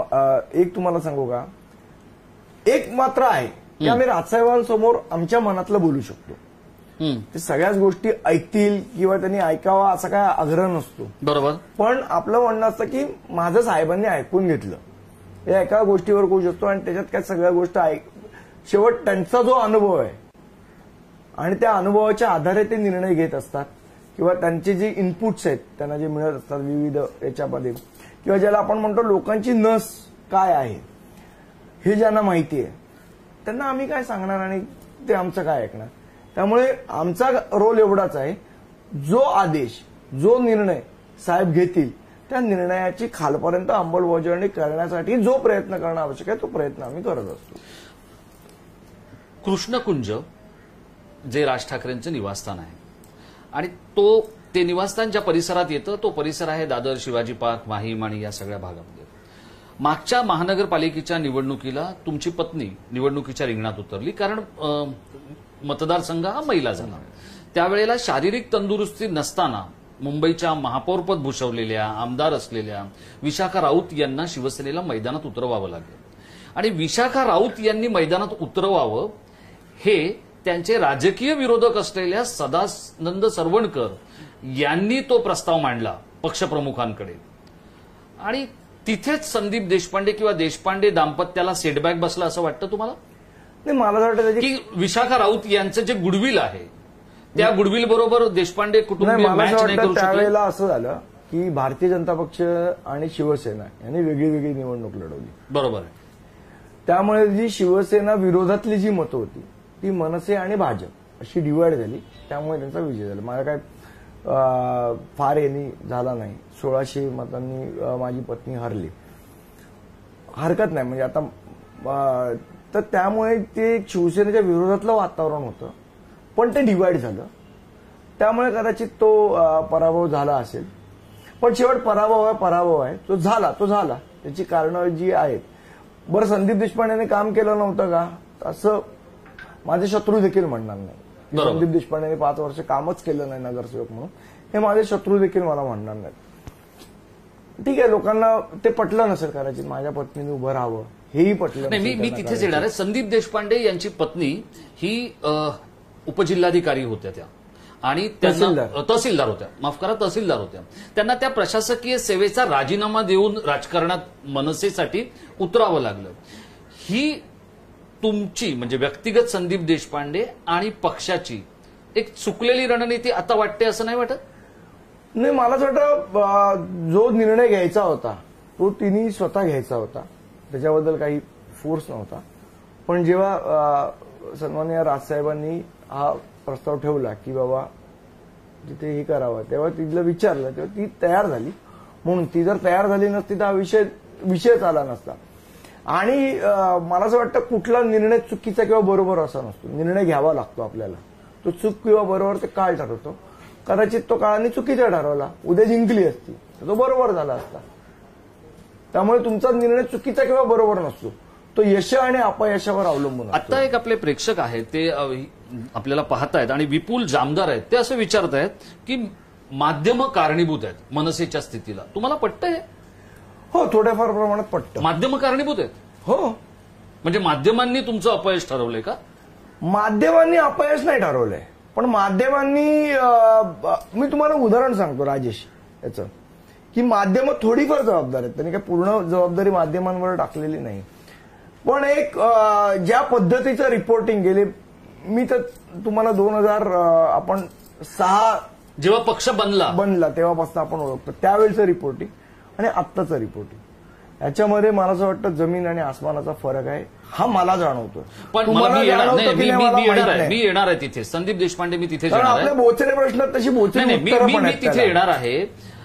मनसेमधले अनेक नेते मग मी आता विभागवार म्हणतो, मी व्यक्तिशः इथे माध्यमांसमोर कोणाचं नाव घेत नाही, विभागवार. तुम्ही ठाण्यात जा, तुम्ही शिवाजी पार्कमध्ये जा, तुम्ही नवी मुंबईत जा, तुम्ही कामगार क्षेत्रात जा, प्रत्येकाने मीडिया किंवा माध्यमं ही व्यक्तिसापेक्ष केलेली आहेत, ती पक्षसापेक्ष होत नाहीयेत. याच्यामुळे पक्षाचं अपयश आहे असं मला वाटतं. अजिबात. म्हणजे जे उदाहरण सांगा मला. म्हणजे जर समजा संदीप संदीप देशपांडेंचे जे मित्र आहेत ते संदीप देशपांडेंना प्रोजेक्ट करतायत माध्यमांमध्ये, पक्ष म्हणून प्रोजेक्ट होताना दिसत नाहीये. राजेश, आता मी तुम्हाला सांगतो, मी तुम्हाला एक उदाहरण देतो ना तुमच्याच कामांनी. काही म्हणजे काल परवा तुम्ही एक घोषणा केली. ती घोषणा काय होती तर कोकणात जाणाऱ्या चाकरमान्यांसाठी एसटी सोडली जाणार. काल मी राज्याच्या परिवहन मंत्र्यांना भेटलो, तुमच्या घोषणेनंतर भेटलो. म्हणजे त्याचं श्रेय मी खिलाडू वृत्तीनं तुम्हाला देतोय. कारण ही जी समस्या आहे या समस्येवर काही मंडळी ही गावी जाण्याची एक घटना किंवा प्रक्रिया म्हणून पाहतायत. मी त्याच्याकडे वोट बँकेवर घातला जाणारा डल्ला म्हणून बघतोय. आणि तो डल्ला शिवसेनेच्या वोट बँकेवर डल्ला घालायला किती लोक इच्छुक आहेत हे तुम्हालाही माहिती आहे. पण काल परिवहन मंत्र्यांनी एक निर्णय घेतला की कोकणी माणूस हा गणपतीला गावी जाणार. हा मनसेच्या पहिल्यांदा मैदानात उतरण्याचा विजय आहे असं माझं स्वतःचं एक पत्रकार म्हणून मत आहे. पण त्याचं प्रोजेक्शन हे जर संदीप देशपांडे असं झालं, ते मनसे म्हणून जर झालं नाही तर साहजिकच नुकसान कोणाचं होणार. मला असं वाटतं तुम्ही जर तो मी व्हिडिओ जो टाकलेला आहे त्या व्हिडिओत कुठेही संदीप देशपांडे बस सोडणार असं म्हटलेलं नाही. मी हेच म्हटलं होतं की महाराष्ट्र नवनिर्माण सेना तुमची जाण्याची व्यवस्था. पण तुम्ही जे काही केलं ते वर्मी लागलं असं तुम्हाला वाटतं शिवसेनेच्या किंवा परिवहन मंत्र्यांच्या? मी तुम्हाला खरं सांगू ना, आता ज्या पद्धतीने हे सरकार काम करत आहे ना, ठाकरे सरकार, हे सरकार महाराष्ट्रासाठी एनपीए आहे, नॉन परफॉर्मिंग असेट. तुम्ही जर बघितलं तर गेल्या 3-4 महिने परफॉर्मन्स काय सरकारचा. बरं त्यांना विचारलं ना परफॉर्मन्स काय, किती सांगतात आम्ही फक्त राज्यामध्ये कोविडच्या 2 लॅब होत्या त्या आता 100 लॅब झाल्या. अरे कोविडच्या 2 लॅब 0 लॅब होणार कोविडच्या. कोविड आत्ता आलाय तर त्याच्या लॅब आधीपासून कशा असतील. हा काय परफॉर्मन्स झाला का. तुम्ही लॉकडाऊनच्या पिरियडमध्ये ज्या पद्धतीने एक इन्फ्रास्ट्रक्चर उभं करायला पाहिजे होतं ते इन्फ्रास्ट्रक्चर तुम्ही उभे करू शकला नाहीत. आजही जे इन्फ्रास्ट्रक्चर उभे केलेलं आहे तिथे स्टाफ नाही पर्याप्त. म्हणजे समजा तुम्हाला एक 100 बेडचं आयसीयू मॅनेज करायचं असेल तर किती स्टाफ पाहिजे. तुम्हाला एक 25 नर्स पाहिजेत, 15 डॉक्टर पाहिजेत, 40 वॉर्ड बॉय पाहिजेत. बरं ते कसे पाहिजेत की बाबा टेक्निशियन पाहिजे, नेब्युलायझरसाठी, व्हेंटिलेटरसाठी, हे सगळा स्टाफ आहे. आज काय स्टाफ आहे तिकडे. 15 बेडला पुरेल एवढा पण स्टाफ नाही. ही तुमची उपलब्धी आहे का. आणि तुम्ही मोठ्या मोठ्या म्हणजे संजय राऊत म्हणतात WHO तुमचा सल्ला, इथे हॉस्पिटलला बरात आणि WHO कुठे सल्ले देत आहे. म्हणजे काय हे असं सरकार असू शकतं का. अख्ख्या सोशल मीडियामध्ये तुमची खिल्ली उडवतात. मुख्यमंत्रीपदाचा जो आब आहे तो आबच राहिला नाहीये. जो वचक पाहिजे तो वचकच राहिला नाहीये. कोणी उठतंय आणि किल्ली उडवून जात आहे. ह्याचं मला व्यक्तिशः वाईट वाटतं. पक्ष म्हणून काय मतभेद असतील ते वेगळे, पण व्यक्ती म्हणून मला निश्चित वाईट वाटतं की तुम्ही काय बोलताय. आपटले काय आहे. मला या गोष्टींचं वाईट वाटतं की शेवट किती झालं तरी तो महाराष्ट्राचा मुख्यमंत्री आहे यार. एक तुमच्या मनात आदरयुक्त भीती पाहिजे त्यांच्याबद्दल. ती भावनाच नाहीये लोकांच्या मनात. ती भीतीची किंवा आदराची भावना का संपली असं वाटतं. परफॉर्मन्स नाही. मी तुम्हाला सांगतो, मग याच न्यायाने सांगतो तुम्हाला मी राजेश. कुटुंब आहे, आई वडील मुलगा मुलगी, चौकोनी कुटुंब असं आपण धरू. जोपर्यंत वडील कमवत आहेत, घरी पैसे आणतायत, सगळ्यांचं शिक्षण होतंय, घरात मान असतो. बरोबर. वडील जर घरी यायलाच नाही लागले, पैसे द्यायलाच नाही लागले, मुलांचं शिक्षण करायलाच नाही लागले, तर तो मान राहतो का. तो राहत नाही. कधीतरी मुलं उलट बोलायला शिकतात की तुम्ही काय केलं आमचं, आपण घरोघरी बघितलेल्या या गोष्टी. तसंच महाराष्ट्र हे जर कुटुंब असेल तर आमच्या कुटुंबांनी जर कुटुंबातल्या सदस्यांची जर काळजी घेतली नाही, त्यांची जर व्यवस्था लावली नाही, त्यांची जर सोय लावली नाही, तर तो मान राहणार नाही. आणि मला असं वाटतं आज नेमकं महाराष्ट्रात जे घडते ते हेच घडतंय. या सगळ्या गोष्टींवर ज्या वेळेला आपण बोलतोय की दरारा असायला हवा, मनसेचाही दरारा होता. आहे नाही आता तो नाही आहे. नाही होता. आजही सांगा कुठल्या आंदोलनामध्ये मनसे उतरली की ती गोष्ट होते, तोपर्यंत होत नाही ती. आम्ही म्हटलं बस चालू करणार तेव्हा सरकारला जाग आली. आम्ही म्हटलं की वीज बिलाचा हे करणार तेव्हा बैठका मंत्रालयात व्हायला लागल्या. जेव्हा आम्ही म्हटलं की आशा वर्कर्सला न्याय मिळाला पाहिजे तेव्हा न्याय मिळाला. त्यामुळे मनसेचा दरारा आजही आहे. तो आमदारांच्या संख्येशी त्याचं कनेक्शन काही नाही. मी इथेच येतोय की मनसे निर्माण झाल्यापासून मी तो पक्ष आणि त्याच्याही आधी राज ठाकरेंचं नेतृत्व आणि या सगळ्या गोष्टी बघत आलोय, बघतोय, अभ्यासतोय. मला तुम्हाला एक विचारायचंय की राज ठाकरे हे लाखोंच्या सभा घेतात, त्यांचे आमदारही निवडून आले, पण काळाच्या ओघामध्ये राज ठाकरेंनी ज्यांना ज्यांना मोठं केलं ते सोडून गेले. कळलं की नाही? तर या सगळ्या धरसोड वृत्तीचा फटका मनसेला किती बसला. आता मी तुम्हाला याचं उदाहरण देतो. म्हणजे माझ्याकडे उदाहरणं आहेत, मी उदाहरण देतो. कदाचित ती चुकीची असली तर ती तुम्ही बरोबर करा. मंगेश सांगळे यांना निवडणूक म्हणजे ते शाखा प्रमुख बनू शकत नव्हते, अशी परिस्थिती होती. ते नगरसेवक म्हणून निवडून आले. त्यांनी मुंबईच्या महापौरांचा पराभव केला, दत्ता दळवींचा, आणि तो शिवसेनेसाठी धक्कादायक पराभव होता. ते कसे बसे त्यांनी एक टर्म काढली, राज ठाकरेंनी त्यांना झेंडा हाती दिला, ते आमदार झाले. पण ते त्याच्यानंतर गेले आणि आता ते राजकीय सारीपटावरून पूर्ण म्हणजे गायबच झाले. एक भाजपचं त्यांच्याकडे एक छोटंसं पद आहे. तर ही एक प्रातिनिधिक म्हणजे मी काही व्यक्तिशा त्यांना खाली पाडण्यासाठी बोलत नाहीये, पण ही एक व्यक्तिशा राजकीय होरपळ त्यांची झाली. अशी अनेकांची झाली की राज ठाकरेंना सोडून गेले त्यानंतर. पण ही मंडळी जी सोडून जातात त्याच्या मागे राज ठाकरेंच्या भोवतीचं कोंडाळं आहे असा एक तक्रारीचा सूर काढला जातो. तो तुम्ही त्याचं विश्लेषण कसं करताय? मला असा कुठला कोंडाळा कधीच जाणवला नाही. आणि राजसाहेब कोणाचा ऐकून निर्णय घेतात असं मला कधीच आयुष्यात वाटलं नाही. वाटलं नाही? नाही, अजिबात नाही. किंवा माझं ऐकून घेतात किंवा याचं ऐकून घेतात, त्याचं ऐकून घेतात. त्यांची विचार करण्याची एक स्वतंत्र विचार प्रणाली आहे आणि त्यांना जे योग्य वाटतं तोच निर्णय ते घेतात. संदीप देशपांडे काय बोलतोय किंवा बाळानगावकर काय बोलतायत किंवा सरदेसाई साहेब काय बोलतायत याच्यावर ते निर्णय घेतात असं मला अजिबात वाटत नाही. आणि माझ्यासारख्या म्हणजे तुम्ही तर माझा राजकीय प्रवास अगदी सुरुवातीपासून बघितलाय. बरोबर. म्हणजे महाराष्ट्र नवनिर्माण विद्यार्थी सेनेचा उपाध्यक्ष ते आता महाराष्ट्र नवनिर्माण सेनेचा महाराष्ट्राचा सरचिटणीस. हा बरं माझं काही राजकीय बॅकग्राऊंड नाही. आमचं साधं दुकान होतं दादरला, गाद्या उशांचा व्यवसाय होता. दूरदूरपर्यंत राजकारणात काका मामा मावशी कोणी नव्हतं. माझ्यासारख्या सामान्य कार्यकर्त्याला जो सामान्य घरातनं आलाय, मध्यमवर्गीय घरातनं आलाय, त्याला या पूर्ण नगरसेवक बनवणं, गटनेता बनवणं, आमदारकीचं तिकीट माहीम मतदारसंघातनं मिळणं इट्स सेल्फ अचिव्हमेंट आहे माझ्यासाठी. आणि जर असं काही असतं तर मला ते तिकीटही मिळालं नसतं. त्यामुळे मला असं वाटत नाही की याच्यामध्ये अशा काही गोष्टी होतात. हे काय आहे माहितीये का, ज्यांना जायचंय त्यांना काहीतरी कारणं शोधावी लागतात. बरं असं नाही, मी एक मिनिट तुम्हाला थांबवतो. आपले खूप प्रेक्षक नितीन नांदगावकरांबद्दल विचारा वगैरे असं मला सांगतायत. मी विचारणार आहे, मी सगळ्यांचा आदर ठेवून नितीन नांदगावकरांबद्दल विचारणार आहे. संदीप देशपांडे त्याचं उत्तरही देतील. पण या मुलाखतीच्या ओघामध्ये आत्ता नितीन नांदगावकर हा विषय अजून थोड्या वेळाने येणार आहे. त्यामुळे तुम्ही असंच लाईव्ह आपण जी चर्चा सुरू ठेवली आहे त्यामध्ये तुम्ही असेच सहभागी राहा. बघा म्हणजे तुम्ही किती लोकप्रिय आहात. ही लोकप्रियता मतदानातून दिसली नाही किंवा एक तुम्हाला मतदारसंघ बांधता आला नाही, हे संदीप देशपांडे सारख्या क्रिएटिव्ह कार्यकर्त्याचं अपयश आहे असं नाही वाटत तुम्हाला? नाही, मला असं वाटतं की मला पहिल्यांदा संधी मिळाली आमदारकी लढवायची. त्याच्यामध्ये अनेक कारणं आहेत.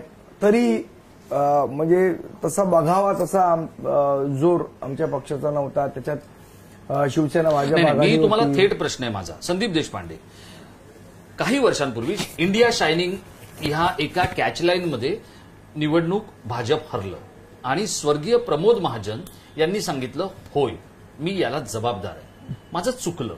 राज ठाकरे यांनी काही निर्णय घेतले आणि ते यशदाही नाही ठरले. त्यावेळेला राज ठाकरेंनी पण सांगितलं, हो माझी गल्लत झाली. आज संदीप देशपांडे मोठ्या मनानं किंवा खिलाडू वृत्तीनं हे सांगणार का की शिवाजी पार्क, माहीम किंवा दादर सारखा मतदारसंघ जिथे राज ठाकरे राहतात तो मला बांधता आला नाही? नाही, मला असं वाटतं की याच्यामध्ये दोन गोष्टी आहेत. एक, मला जे मतदान मिळालं किंवा पक्षाला जे मतदान मिळालं, मी असं म्हणेन महाराष्ट्र नवनिर्माण सेनेला 42,500 मतदान होतं. पैशांनी तर कमी पडलो का? 100% कमी पडलो. ज्याप्रमाणे म्हणजे प्रतिस्पर्ध्यांनी पैसे खूप वाटले. हो, नाही वाटले, खर्च केले असं आपण म्हणू, त्याला वाटले म्हणणं चुकीचं ठरेल. खर्च केले, त्या तुलनेत माझ्याकडे नव्हते पैसे, जी फॅक्ट आहे. आणि मला तयारीला खूप कमी वेळ मिळाला, कारण आमचं इलेक्शन लढण्याचं जे निश्चित झालं ते शेवटच्या टप्प्यात निश्चित झालं. अगदी शेवटचे 8-10 दिवस राहिले होते. आणि मला जेव्हा साहेबांनी सांगितलं की तुला इलेक्शन लढवायचं आहे, साधारण मला असं वाटतं फॉर्म भरायला 8-1 दिवस असताना सांगितलं. त्यामुळे जी तयारी करणं मी अपेक्षित होतो ती मला करता आली नाही. तरीही म्हणजे तोच जर मला 6-8 महिन्याचा पिरियड मिळाला असता तर मला असं वाटतं मला अजून तयारी करता आली असती, अजून काही आपण ज्याला प्लॅनिंग म्हणतो, स्ट्रॅटेजी आखणं म्हणतो, ते करता आलं असतं. ते दुर्दैवाने झालं हे नाही. सगळं मनसे उशिरा सुरू करतं आणि त्याचा राजकीय फटका तुम्हाला बसलाय असं नाही वाटत? बरेच मला असं नाही, पक्षाला मी पक्षाचाच विचारतो. मी मी तुम्हाला इथे उदाहरण देतो की राहुल शेवाळे ज्या वेळेला खासदार झाले या भागातून, म्हणजे ज्या भागातून ते आता खासदार आहेत त्या भागातून राहुल शेवाळे पहिल्यांदा जेव्हा खासदार झाले त्यावेळेला त्यांना पक्षाने 9 महिन्यांचा वेळ दिला होता. आणि त्यावेळेला दिग्गज म्हणजे मनोहर जोशींपासून अनेक मंडळी प्रतीक्षेत होती की बाबा आपल्याला सांगतील, आपल्याला तिकीट मिळेल आपल्याला. पण उद्धव ठाकरेंनी किंवा पक्षप्रमुखांनी राहुल शेवाळेंना सिग्नल दिला होता. ते गणेशोत्सवामध्ये अनेक गणेश मंडपांमध्ये जात होते. ती गोष्ट मनसेमध्ये का होत नाही संदीप? मी तुम्हाला सांगू का, कोणाला तिकीट द्यायचं किंवा काय करायचं याचा सर्वस्वी निर्णय हा महाराष्ट्र नवनिर्माण सेनेचे सन्माननीय राजसाहेब घेतात. पण मी असेल किंवा माझ्यासारखे सगळे नेते असतील किंवा अनेक आमचे महाराष्ट्र सैनिक कार्यकर्ते आहेत, आम्ही नेहमी साहेबांना सांगितलेलं आहे की तुम्ही जर अगोदर सांगितलं तर तो जो व्यक्ती असतो त्याला तयारी करायला वेळ मिळतो. आणि या आमच्या ज्या भावना ते आम्ही राजसाहेबांपुढे ठेवलेल्या आहेत. आता कदाचित त्याप्रमाणे ते भविष्यात ते सुधारेल असं भविष्यात ते त्या संदर्भात योग्य तो विचार करून योग्य ते निर्णय घेतील. हे सगळे जे निर्णय आहेत की ज्याला उशीर सुरू होत, एखाद्या गोष्टीला उशिरा सुरुवात होते किंवा एखादी गोष्ट उशिरा अंमलात येते, याचा राजकीय फटका बसतो वगैरे वगैरे, आपण हे सगळं म्हणू शकतो. येणारी महानगरपालिकेची जी निवडणूक आहे ती डू ऑर डायचीच असेल मनसेसाठी. कारण आता एक आमदार आहे, एक नगरसेवक आहे. हे जे 6 नगरसेवक घेऊन जाणं वगैरे जे काही शिवसेनेचं झालं आणि त्यानंतर मग तुम्ही एक प्रतिक्रिया दिली होती की जर येऊन मागितले असते तर सगळेच्या सगळे दिले असते किंवा काय वगैरे, हे जे काय घडलं हा मनसेच्या आतापर्यंतच्या राजकीय वाटचालीतला सगळ्यात ज्याला आपण म्हणतो तो टोचणारा किंवा त्रास देणारा प्रसंग होता. मी तुम्हाला सांगू, 2014 पासून ते आता 2020 या 6 वर्षामध्ये आमचा प्रवास अतिशय खडतर असा झाला होतोय. पण त्याच्यामुळे आमचं मॉरल डाऊन नाहीये. म्हणजे अनेक लोक तुम्हाला बोलतात की काय अरे काय तुमचं एकच नगर, काय तुमचं एकच आमदार. वाईट नक्की वाटतं आणि वाटायला पण पाहिजे. कार्यकर्ता, एक राजकीय कार्यकर्ता म्हणून, एका पक्षाचा एकनिष्ठ कार्यकर्ता म्हणून वाईट वाटायला पण पाहिजे. पण त्यांनी आमचं मॉरल खचलेलं नाही. आज मला सांगावं की जर ह्याच अशीच अवस्था जर दुसऱ्या कुठल्या पक्षात असती तर किती त्यांची आंदोलनं झाली तरी असती. सत्तेत असलेल्या पक्षानं जी आंदोलनं करता येत नाहीत ती महाराष्ट्र नवनिर्माण सेना सत्तेत नसताना करते. मुख्यमंत्र्यांची क्रेज नाही तेवढी राजसाहेबांची क्रेज आहे, हे मी अभिमानाने ऑन कॅमेरा सांगू शकतो. आमचे साहेब कुठे उभे राहिले तर 1000 लोकांची गर्दी अशीच जमते, बोलवाही लागत नाही. नाही, मी येतोय त्याकडे, मी अगदी येतोय. आणि हे खरं त्यामुळे आमचं मॉरल खचलेलं नाही. खडतर पिरियड आयुष्यामध्ये कोणाला चुकलेला नाही. तो देवादिकांना पण चुकलेला नाही, मोठ्या नेत्यांना चुकलेला नाही, मोठ्या राजकीय लोकांना चुकलेला नाही, मोठ्या कलावंतांना चुकलेला नाही, मोठ्या पत्रकारांना चुकलेला नाही. त्यामुळे हा आमचा खडतर काळ आहे आणि तो खडतर काळ जाणार. मी त्याच्याकडेच येतोय. संदीप देशपांडे, खडतर काळ हा एखाद्या व्यक्तीच्या, संस्थेच्या किंवा कोणाच्याही आयुष्यात येतो, त्याच्यामध्ये काही चूक नाहीये. पण त्या चुकांमधून सुधारणं, मी आता तुमच्या थेट तुम्ही सरदेसाई, अभ्यंकर, बाळा नांदगावकर या मंडळींच्याकडे येतोय ते एवढ्यासाठी, राज ठाकरे हे करिश्माटिक नेते आहेत. म्हणजे मग एखादी गोष्ट करायची, त्यांनी एक ढाचा बनवून दिलेला आहे, त्यांनी एक चौकट बनवून दिलेली आहे. ती चौकट सांभाळणं हे तुमचं सगळ्यांचं काम होतं, पण ते तुम्हाला जमलेलं नाही. पक्षामध्ये अनेक गट तट, हा शिवाजी पार्कचा गट, हा नांदगावकरांचा गट, हा अजून आणखी कोणाचा गट, अशा पद्धतीचं वातावरण हे छोट्या कार्यकर्त्यांना त्रासदायक ठरतं. काही पत्रकार अंबारीमधून पत्रकारिता करतात. मी रस्त्यावर जाऊन अनेकांना भेटतो, तुम्हालाही माहिती आहे. तर हे सगळं या पक्षाच्या लोकांमध्ये किंवा सर्वसाधारण कार्यकर्त्यांमध्ये वावरताना हे जे शल्य आहे हे त्यांना सलत असतं. तुम्हाला असं वाटतं की दुसरी जी फळी आहे ती अपयशी ठरली म्हणून राज ठाकरेंना अपयश आलं? मला असं वाटतं की यश किंवा अपयश, मी परत पुन्हा एकदा तुम्हाला मी सांगतो, हे तुमच्या रिझल्टवर अवलंबून असतं.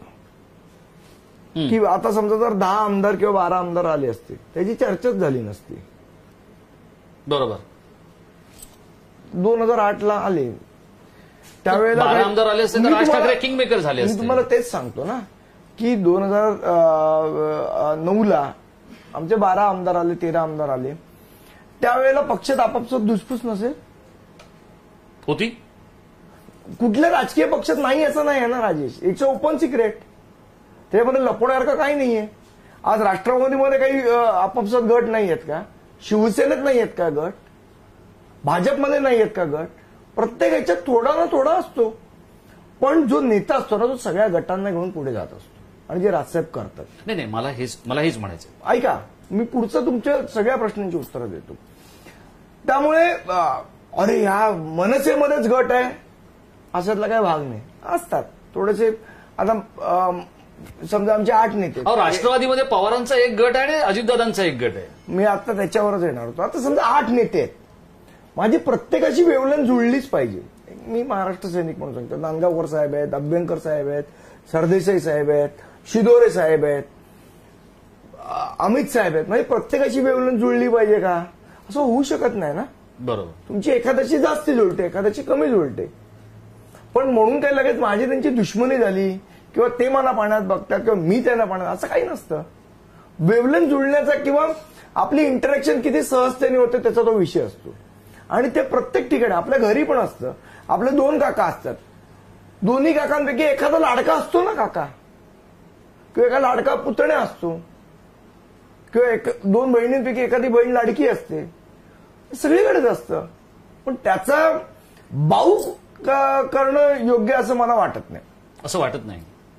आता येणारी जी महानगरपालिकेची आणि निवडणूक, वडील असतो ना तो सगळ्या मुलांना घेऊन जातो. हो ना, पण बरोबर आहे. पण मला हेच म्हणायचं, वडिलांची फसगत ही इतर कुटुंबातल्या सदस्यांनी करू नये हा एक सर्वसाधारणपणे संयुक्त कुटुंबाचा नियम समजला मला जातो. सांगा, तुम्ही राजसाहेबांना किती वर्ष ओळखताय? माझ्या आधीपासून ओळख. त्यांना फसवू शकेल असं एकतरी माणूस आमच्या पक्षात आहे का हो? असं त्यांनी बघितलं की आम्ही घाबरतो, त्यांना काय फसवणार? पण तुम्ही असं घाबरल्याचा अभिनय करता. नाही. एक तुम्हाला सांगू का, ज्याला मी म्हटलं नाही आदरयुक्त भीती, ती सगळ्यांच्या मनात राजसाहेबांबद्दल आहे.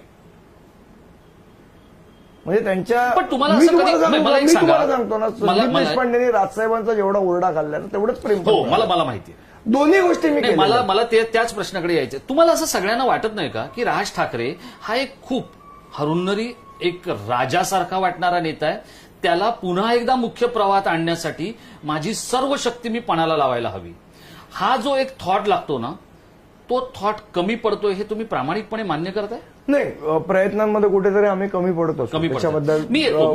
मला तो फक्त कसं आहे, या प्रश्नाचा एक उपप्रश्न आहे संदीप देशपांडे. या प्रश्नाचा एक उपप्रश्न आहे. कोणत्याही संस्थेमध्ये, कोणत्याही कंपनीमध्ये, कोणत्याही व्यवस्थेमध्ये एक अकाउंटेबिलिटी असते. म्हणजे जर समजा आपण एक व्यवसाय करत असो, तुम्ही एका व्यावसायिक कुटुंबातून आलेले आहात म्हणून म्हणतो की जर आपण एवढा माल विकला तर एवढे पैसे आले पाहिजे, जर आपण एवढे कष्ट घेतले तर त्याचा एवढा मेहनताना मिळाला पाहिजे. तो अकाउंटेबिलिटीचा जो काही प्रकार आहे तो मनसेमध्ये दिसत नाही. हे त्याच्या राजकीय अपयशाचं कारण आहे, हे मला एक विश्लेषक म्हणून जाणवतं. ते जरा तुम्ही विस्तृतपणे सांगितलं तर बरं होईल. तुम्ही जे उदाहरण दिलं त्याच्यावरच सांगतो. समजा एवढा माल विकला तर एवढे पैसे आले पाहिजेत. तो माल विकायला पण मला मेहनत करावी लागते. बरोबर आहे की मी राजेशकडे गेलो, नुसता असून फायदा नाही. असून फायदा त्याचं नाही. मार्केटिंग करायला मार्केटिंग पाहिजे. करायला लागतं. मी राजेशकडे गेलो की हा माझा असा माल आहे, तुम्ही घ्याल का? राजेश म्हणणार की नाही बाबा, दुसरा तयार आहे. याच्याकडे. आणि जर मार्केटमध्ये मंदी असेल तर मी किती आपटली तरी तो माल विकला जात नाही. बरोबर आहे. त्यामुळे जसं आपण म्हणतो की मेहनत करण्यात महाराष्ट्र सैनिक कमी पडतोय का कार्यकर्ते म्हणून, तर आमचे कार्यकर्ते खूप मेहनत करतात, त्याच्याबद्दल काही वादच नाही. म्हणजे राजसाहेबांनी सांगितलं की मोर्चा तर मोर्चा निघतो आणि भव्य दिव्य असा निघतो. एवढी मला सांगा, निवडणुकीमध्ये 2019च्या निवडणुकीमध्ये अपयश आलं असताना एवढा मोठा मोर्चा काढणं हे कार्यकर्त्यांच्या मेहनतीशिवाय शक्य होऊ शकतं का? बिलकुल नाही. याचा अर्थ कार्यकर्ते मेहनत करतात, महाराष्ट्र सैनिक मेहनत करतो. माझ्यासारखा कार्यकर्त्याची कदाचित मेहनत थोडीफार कुठेतरी कमी पडत असेल. ती कुठे कमी पडली हे कळलं तर त्याच्यामध्ये सुधारणा करण्याला वाव आहेच ना. ऐका ना, मला एक तुम्हाला आता इथे आपले एक प्रेक्षक आहेत जे वसई विरारवरून आपल्याला प्रश्न विचारतात. तर ते म्हणतात की वसई विरारची जी काही मनसेची शाखा आहे ती तोडली प्रशासनाने, आणि त्याच्यानंतर ज्या स्वरूपाचं आंदोलन किंवा ज्या स्वरूपाचा प्रतिप्रश्न विचारायला हवा होता प्रशासनाला तो विचारला गेला नाही. पक्षाची भूमिका ते जाणू इच्छित नाही. मला असं वाटतं की तो विचारला गेला असता. हे थोडंसं कोरोनामुळे थोडंसं कार्यकर्ते पण बावचळले. एक तर काय मध्ये एक प्रशासन तुमच्या बरोबर ज्याला आपण सुडाने वागतं असं म्हणू शकतो. सगळेच अधिकारी हे दादर प्रभादेवी या भागातही होतंय का? सगळीकडे मध्यंतरी तुमचे कंदील उतरवले आणि त्यावेळेला नाही असंही तुम्ही काहीतरी टीका केली होती ना. आहेच ना ती गोष्ट. मी तुम्हाला सांगू ना, एक अनुभव म्हणून सांगतो की अधिकारी आहे ना, अधिकारी हा खरं तो कोणाचाच नसतो, तो सत्तेचा असतो. तो सत्तेचा असतो. हे तुम्हाला पटलंय ना? हा 100% हा सत्तेचा असतो. त्यामुळे आता सत्ता त्यांची आहे, त्यामुळे अधिकारी त्यांचा आहे. उद्या सत्ता आमची असेल तर यांनी तर उतरवले आमचे कंदील, आम्ही तर लावायला देणार नाही, इतकी दादागिरी करू. पण आमच्यावर ते संस्कार नाही. राजसाहेबांनी ते संस्कार त्यांनी सांगितले हिंदूंचा सण आहे, मराठी माणसाचा सण आहे, तो जगला पाहिजे. हे आमच्यावर संस्कार आहेत. आता दादागिरी करायची तर आजही करू शकतो आम्ही, सत्ता त्यांची असताना. पण तुम्ही तर आमच्या कंदील उतरवलं, आम्ही लावायला पण देणार नाही. पण ही संस्कृती नाहीये हे कोणीतरी त्यांना सांगितलं पाहिजे. संदीप देशपांडे, गेल्या काही काळामध्ये अमित ठाकरेंचं लॉन्चिंग झालं, बरोबर आहे, आणि अमित ठाकरे कामाला लागले. अमित ठाकरेंनी जे मुद्दे घेतले किंवा जे प्रश्न घेतले त्या प्रश्नांवर प्रशासनाला उत्तर द्यावं लागलं. अमित ठाकरेंना मी खूप लहान असल्यापासून पाहतोय. काही नेते असे असतात जे ऍक्शन करतात, काही नेते असतात जे बोलतात, आणि काही नेते असे असतात की ज्या दोघांचा एक कॉम्बिनेशन त्यांना करता येतं, ताळमेळ गाठता येतो. येणारी महानगरपालिकेची निवडणूक याचे ब्रँड अँबॅसेडर अमित ठाकरे असणार असं तुम्हाला वाटतं? त्याच्या संदर्भात आहे ना, आता महानगरपालिकेच्या निवडणुकीच्या संदर्भात आमची काही स्ट्रॅटेजी ठरली आहे जी आत्ता मी कॅमेरासमोर नाही सांगू शकत. त्यामुळे मला वाटतं ह्या प्रश्नाचं उत्तर मला आत्ता तुम्हाला वेळ आल्यावर देता येईल. पण निश्चितपणे एक महत्वाची, एक व्यवस्थित महाराष्ट्र नवनिर्माण सेना कशा पद्धतीने या निवडणुका लढवणार आहेत त्याच्यासाठी आपल्याला जे बाकीच्यांनी हातखंडे तुम्हाला कच्चा लिंबू वगैरे म्हणण्याची काही गरज नाही असं तुम्ही, मार्केटिंग त्याचं कसं करायचंय, कोण उमेदवार असणं, या सगळ्याबद्दलचं एक प्लॅनिंग पूर्ण पक्षाच्या अंतर्गत ठरलेलं आहे. ते आता मला कॅमेरासमोर सांगता येणार नाही. पण महाराष्ट्र नवनिर्माण सेना, पण अमित ठाकरे कुठेतरी असणार का? 100% ते आमचे नेतेच आहेत. त्यांना नेतेपद दिलंय तर ते असणारच. आणि या सगळ्याचा परिणाम, दृश्य परिणाम, मला असं वाटतं कोविडचा 1-2 महिन्याचा पिरियड संपू दे, तुम्हाला दिसायला लागेल. मुंबई महानगरपालिका आणि महाराष्ट्र सरकार यांच्यामध्ये जे काही सुरू आहे, ज्या काही समस्या आहेत आणि ज्या काही गोष्टी चालू आहेत, या जेव्हा घडतायत, बरोबर आहे, त्यावेळेला त्या पक्षामध्ये राहूनही तुमच्याकडून गेलेल्या नितीन नांदगावकरांनी एक आंदोलन सुरू केलं. नितीन नांदगावकर हे जे काय प्रकरण आहे, मी त्याला प्रकरणच म्हणतो, कारण ते सोशल मीडियावर इतकं व्हायरल होतं, पण ते पक्षीय पातळीवर काय यशदायी नाही ठरलं. याचं काय कारण आहे संदीप देशपांडे? त्यांच्या जाण्याला तुम्ही कारणीभूत होतात? माझा नाही, काय काय संबंध नाही. मला असं वाटतं ना की त्यांचा राजसाहेब एक नेहमी चांगलं वाक्य सांगतात की जेवताना थांबायचं कधी हे माणसाला ज्याला कळतं ना त्याची तब्येत उत्तम राहते. तो प्रॉब्लेम त्यांचा झाला असावा. थांबायचं कुठे आणि कधी आणि किती वेळासाठी हे ज्याला कळलं त्याची त्याला प्रकृती एकदम उत्तम राहते. त्यामुळे आपण पण त्यामुळे त्यांची राजकीय प्रकृती ढासळली किंवा सामाजिक प्रकृती ढासळली? मला असं वाटतं त्याचा विचार त्यांनी करायला पाहिजे. माझे ते अत्यंत चांगले मित्र होते पक्षात असताना, आजही आहेत. त्यामुळे मी तर त्यांना सल्ला हाच देईन की एखाद्या गोष्टीचं किती करायचं, कुठे करायचं, रोज उठून तुम्ही मारायला लागलात ना तर ते लोकांना नाही आवडत. खरोखर जिथे अन्याय असेल तिथे तुमची लाथ पडली पाहिजे. पण रोज उठून मी आज कोणाला लाथ मारू? मी तुम्हाला मगाशी सांगितलं की त्या यश रानडेंनी जे केलं तिकडे ती त्याची स्पॉन्टेनियस रिएक्शन होती. लोकांना स्पॉन्टेनियस रिएक्शन. त्याच्यानंतर यश रानडे रोज फेसबुक लाईव्ह करायला लागले. नाही, फेसबुक लाईव्ह करू द्या ना. बोलतोय ना तो, रोज मारत तर आहे ना कोणाला. तुम्हाला आहे ना मारणं किंवा ही ती स्पॉन्टेनियस रिएक्शन असते. पण जेव्हा मी ठरवायला लागतो ना की आज मी कोणाला मारू, नाही, मी इथे तुम्हाला एक उदाहरण सांगतो, ते चुकीचं आहे. मुख्यमंत्री फेसबुक लाईव्ह करत होते. सुरुवातीचे 2 फेसबुक लाईव्ह मुख्यमंत्र्यांचे हे लोकांना खूप आवडले.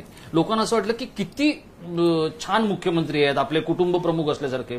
पण तेच फेसबुक लाईव्ह जेव्हा रोज झाले आणि रोज मुख्यमंत्री तेच बोलायला लागले, तेव्हा अनेक कुटुंबांमधली अनेक चांगली माणसं कंटाळली. नाही, मी तुम्हाला यश रानडे सारख्या कार्यकर्त्यांच्यामुळे मनसेचा कंटाळा येईल लोकांना, असं नाही वाटत तुम्हाला? मला असं वाटतं की कसं आहे, त्याला एक ऐकणारा वर्ग आहे. मी यश असो किंवा ही जी सगळी तरुण मुलं आहेत, अजून राजकारणात खूप बघायचं आहे त्यांना.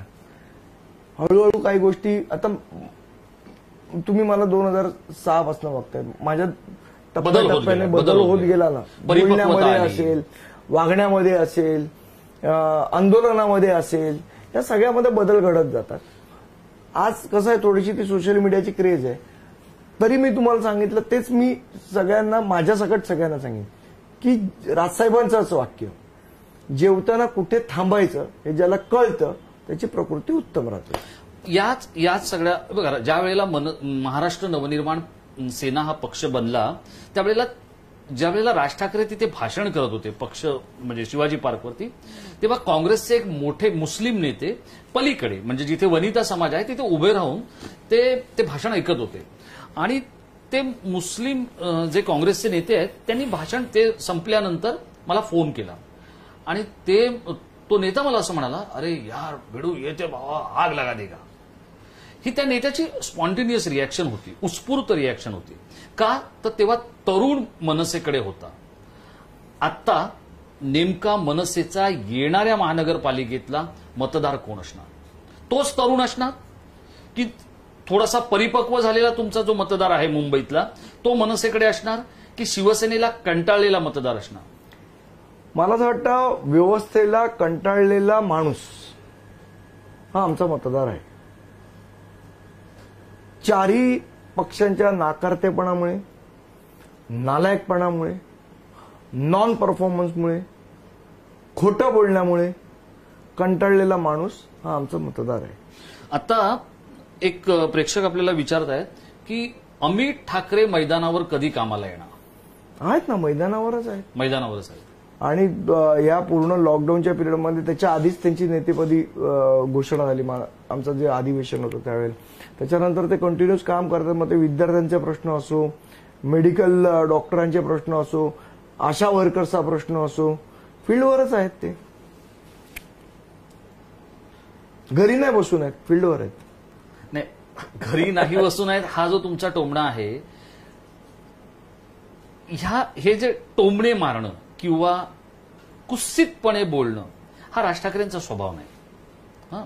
आणि ते मनसेने कधी तसं केलं नाही. ते आता काही राजकीय पक्षांकडून ते होत असतं किंवा त्या सगळ्या गोष्टी समोर येत असतात.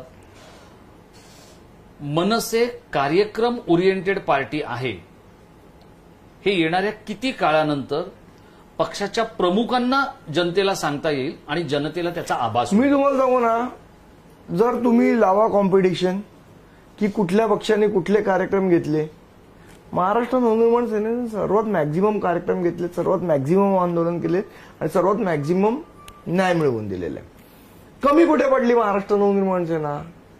आम्ही मार्केटिंगमध्ये कमी पडलो. काय सांगताय आम्ही तुमच्या पक्षाला? आता मी लाईव्ह आहे, 1000च्या जवळपास लोक संदीप देशपांडेंना लाईव्ह बघतायत. ऐका ना, मार्केटिंग कशाचं मी तुम्हाला सांगतो ते तुम्हाला मी सांगतो. जे इलेक्शनच्या वेळेला जो खोटेपणा करावा लागतो ना की बाबा 15 लाख तुमच्या अकाउंट, आमचे साहेब कसे आहेत ना, म्हणजे तुम्हाला मी एक गंमत सांगतो. एक आमचे सोलापूरचे कार्यकर्ते आहेत किंवा नेते आहेत म्हणला तरी हरकत नाही. एक असा पक्षाची बैठक चाललेली, तर साहेब वेगवेगळ्या विषयावर भूमिका मांडतात. तसे त्यांनी ते शेतकऱ्यांच्या प्रश्नाबद्दल एक हे होता. तर साहेबांचं म्हणणं होतं की दरवेळेला नुसती कर्जमाफी देऊन देऊन हे काय साध्य होणार नाही. आपण त्यांना इन्फ्रास्ट्रक्चर दिलं पाहिजे. म्हणजे त्यांना फर्टिलायझर्स हे ते किंवा कोल्ड स्टोरेज हे जिल्हा गावोगावी उभं केलं पाहिजे. नुसतं कर्जमाफी देऊन देऊन एकदा देऊ, दोनदा देऊ, तीनदा देऊ, प्रत्येक वेळेला देऊन नाही होणार. त्याच्यासाठी शेतकऱ्यांना आपल्याला आर्थिकदृष्ट्या सक्षम बनवलं पाहिजे. हे राजसाहेबांचं मत होतं. मी होतो, ते आमचे सोलापूरचे नाव पण सांग, दिलीप धोत्रे होते, सगळे बसले. अशी ती चर्चा झाली. तर एक मी त्यांचं नाव नाही घेत, एक जण त्यांना असं म्हणाला की साहेब हे तुम्ही बोलताना ते एकदम बरोबर आहे, पण आहे ना तुम्ही जरा एकदा खोटं बोला आणि म्हणा कर्जमाफी करा म्हणून. तुम्ही बोलताय ते बरोबर पण का? साहेब म्हणाले अरे लोक सांगतात नेत्यांना की तुम्ही खरं बोला आणि इथे कार्यकर्ते मला सांगतात की खोटं बोलू. म्हणजे तो माणसाला खोटं बोलताच येत नाही हो. राजसाहेब नावाच्या माणसाला राजकारणासाठी म्हणून पण खोटं बोलता येत नाही. याचा तुम्ही सगळ्या काही त्यांच्या दुसऱ्या फळीच्या नेत्यांनी गैरफायदा घेतला नाही. ह्याचा काय गैरफायदा घेणार म्हणजे कसा मला सांग जरा. म्हणजे ते जे खरं बोलतात किंवा ते ज्या पारदर्शी पद्धतीने पक्षाचं राजकारण करतात त्यांच्या पुढे मांडलेली वस्तुस्थिती. ऐका ना, मला एक सांगा, असा कुठला नेता आहे हो ज्याच्यामध्ये बोलण्याची हिंमत होती आरक्षण रद्द करा म्हणून, सगळीच आरक्षण रद्द करा, फक्त मराठी म्हणून आरक्षण ठेवा. माझा नेता आहे राजसाहेब ठाकरे. ठीक आहे, यश नाही मिळणार, या भूमिकेमुळे यश नाही मिळालं, बरोबर, पण एवढं बोलण्याची हिंमत असलेला माझा नेता, याच अभिमानात आहे मी. नाही पण या नेत्याला राजकीय सुख मिळावं म्हणून कधी काळी झेंडा लावणारा संदीप देशपांडे हा अधिक तयारीने उतरायला हवा, 100% उतरायला हवा. मी तुम्हाला तेच सांगतोय. आम्ही जेव्हा या गोष्टी बोलतो, पक्षांतर्गत बोलतो, किंवा साहेबांचं म्हणणं एक असतं की आज माझी भूमिका नाही पटली म्हणून लोकांनी नाही मत दिलं. समजा आता आरक्षणाच्या बाबतीत असेल किंवा काही लोक हे म्हणतात की एवढे टक्के आरक्षण नाही, त्यांचं म्हणणं की फक्त मराठी माणूस म्हणून आरक्षण पाहिजे आम्हाला. त्यांचे अनेक तर्क आहेत की नोकऱ्याच किती उरल्या आहेत आणि हे सगळ्या गोष्टी आहेत. पण एक लोकांच्या भावनेला हात घालायला हे विषय केले जातात. शिवाजी महाराजांचं स्मारक समुद्रात उभं करणार होते त्यावेळेला कोण बोललं की हे शक्य नाही, आणि ते शक्य अजून झालेलं नाही. बोलणारा नेता कोण होता? राजसाहेब ठाकरे. खरं बोलले. बाकी एकाच्या हिंमत होती हे बोलायची. कदाचित या रोकटोक भूमिकेमुळे आम्हाला मतं नाही मिळाली. पण कालांतराने साहेबांचं म्हणणं तेच की आज मी जे बोलतोय ना ते कदाचित लोकांना पटणार नाही, पण ज्या वेळेला 5 वर्षांनी ती गोष्ट खरी होईल आणि लोकांना पटेल ना, त्यावेळेला मागचं झालेलं अपयश आम्ही त्या यशांनी धुवून काढू, एवढं आम्हाला खात्री आहे. पण हे राज ठाकरे ज्या पद्धतीचं वेगळं बोलतात, राज ठाकरे एक न्यूज मेकिंग या फॉर्ममध्ये स्वतःचं राजकारण गेली अनेक वर्ष, जवळपास 4 दशकं त्यांना करताना मी ते बघतोय. हे बघत असताना त्यांना जे कॅरी करायचंय ते कॅरी करायला त्यांचे सहकारी कमी पडत आहेत? नाही नाही, आम्ही बघा आता मी तुम्हाला सांगतो, आमच्यासारखे माझ्यासारखेच आहेत सगळेजण. राजकारणाचा अनुभव असणारे आमच्यामध्ये एकच म्हणजे नांदगावकर साहेब, जे 2-3 टर्म आमदार राहिले. मग ज्यांना अनुभव होता ते सोडून गेले ना हो तुम्हाला? ठीक आहे, त्यांची काही कारणं असतील, मला त्याच्या कारणामध्ये प्रवीणचं असेल काही कारण, संजय गाडीचं काही कारण असेल, मला त्या कारणांमध्ये जायचं नाही, कारण मी खूप लहान कार्यकर्ता आहे, त्यांची काय कारण आहेत मला माहित नाही. पण मला असं वाटतं वैयक्तिकरित्या की यामध्ये आमच्याकडे मेन असं आहे की राजकारणात असे सगळे मुरलेले असे नाहीत, इमोशनल जास्ती आहेत. राजकीय ज्याला आपण म्हणतो ना की राजकारणाचा बाज असणारे किंवा राजकारणाचं हे असणारे फार कमी आहेत. आम्ही इमोशनल जास्ती आहोत, आम्ही भावनिक जास्ती आहोत. आम्ही राजकीय विचार करण्यापेक्षा भावनिक विचार जास्ती करतो. पण भावनेने राजकारण होतं, कदाचित त्याचा फटका आम्हाला बसतो. आम्ही एखाद्या गोष्टीवर भावनिक जातो, त्याचा फटका आम्हाला बसतो. आता बाकीच्या लोकांना कसं असतं की नाही नाही आपण भाजपबरोबर लढवली म्हणून काय झालं, थोडी भाजपबरोबर सत्ता स्थापन करायची, आपण काँग्रेसबरोबर पण जाऊ शकतो, असे विचार करणारे सारखे आमच्याकडे लोक नाहीत ना. आमचे लोक भावनिक आहेत. एक रोहित सावजी विचारतात, भावनेचाच प्रश्न आला म्हणून विचारतो. रोहित सावजी विचारतात की नागपूरकडे मनसेचं दुर्लक्ष झालं. असा जो ग्रामीण भाग आहे महाराष्ट्राचा, कोकणाकडे तर राज ठाकरेंनी जाणीवपूर्वक दुर्लक्ष केलं. आता तुम्हाला कधी ती उपरती झाली आणि तुम्ही कोकणातल्या चाकरमान्यांसाठी बसची घोषणा केली. राजसाहेबांनी आता मध्ये रत्नागिरीचा दौरा केला, खेडमध्ये दौरा वेगळा आणि तिथली आंदोलनं वेगळी. तसं पाहायला गेलं तर तुमचे वैभव जे आहेत खेडचे, वैभव खेडेकर आहे, वैभव खेडेकरांना पहिलं यश मिळालं ना, कोकणातच मिळालं पहिलं यश. हो ना, पण त्याच्यानंतर नारायण राणे साहेबांची मैत्री राज ठाकरेंबरोबरची असल्यामुळे मला वाटत नाही त्याचा काही संबंध आहे असा. तो दरवेळेला ही जी वेगवेगळ्या भागातली जी मैत्री आहे, राजसाहेबांची कोणाची दुश्मनी आहे, सगळ्यांची मैत्री आहे. हो ना, पण सगळ्यांबरोबरच्या मैत्रींबरोबर आत्ताच्या ते तर भाऊ, मग असं करायचं तर आम्हाला राजकारणच करायला नको, मैत्री हा विषय. त्यामुळे हा विषय वेगळा, तो विषय वेगळा. मग त्याचा कदाचित आम्ही मेहनतीत कमी पडलो, त्यामुळे कोकणात किंवा बाकीच्या ठिकाणी आम्हाला म्हणावं तसं यश मिळालं नाही. पण तरी तुम्हाला मी सांगतो, प्रत्येक ठिकाणी आमचे मग ग्रामसेवक असतील किंवा या माध्यमातून असेल, आमचे काही ना काही सदस्य आहेत. राजकीय यश नसेल पण प्रत्येक गावात आमची शाखा आहे. यश राजकीय नसेल, तुमचा एकमेव आमदार आहे राजू पाटील, बरोबर आहे. आता जवळपास 8 महिने झाले राजू पाटील हे आमदार म्हणून काम करतायत. राजू पाटील यांच्या कामाचा फायदा मनसेला किती झाला याचं एक तटस्थ म्हणून तुम्ही कसं विश्लेषण? प्रचंड. आता राजू आता, आणि तो फायदा तुम्हाला आत्ता दिसेल. आता म्हणजे कल्याण डोंबिवलीची इलेक्शन होईल महानगरपालिकेच्या त्यावेळेला दिसेल ना. पण दिसेल असं वाटतं तुम्हाला? 100% अतिशय उत्तम असं काम आहे राजू पाटलांचं.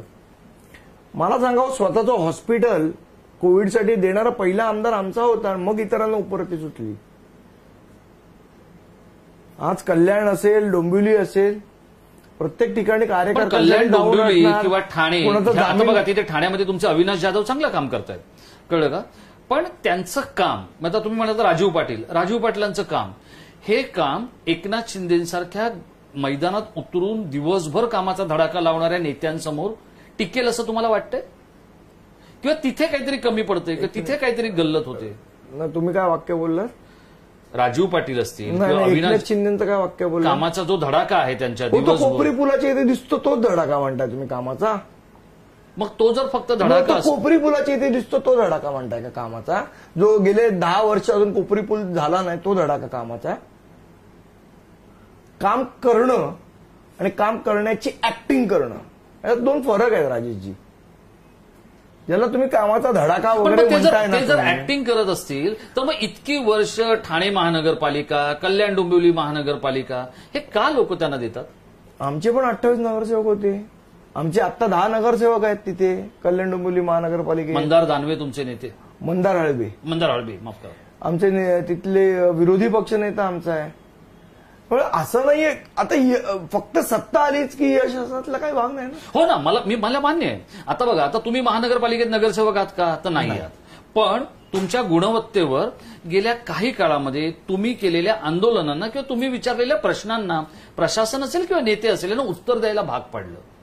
ही जी परिपक्वता आहे ती मुरवण्यामध्ये मनसे कमी पडली आहे, हे तुम्ही मान्य करणार राजू नाही? पाटील झाले ऑक्टोबर नोव्हेंबरमध्ये आमदार, त्याच्यानंतर 3 महिन्यात तुमचं हे कोरोना चालू झालं, विधानसभा चालू होऊ दे.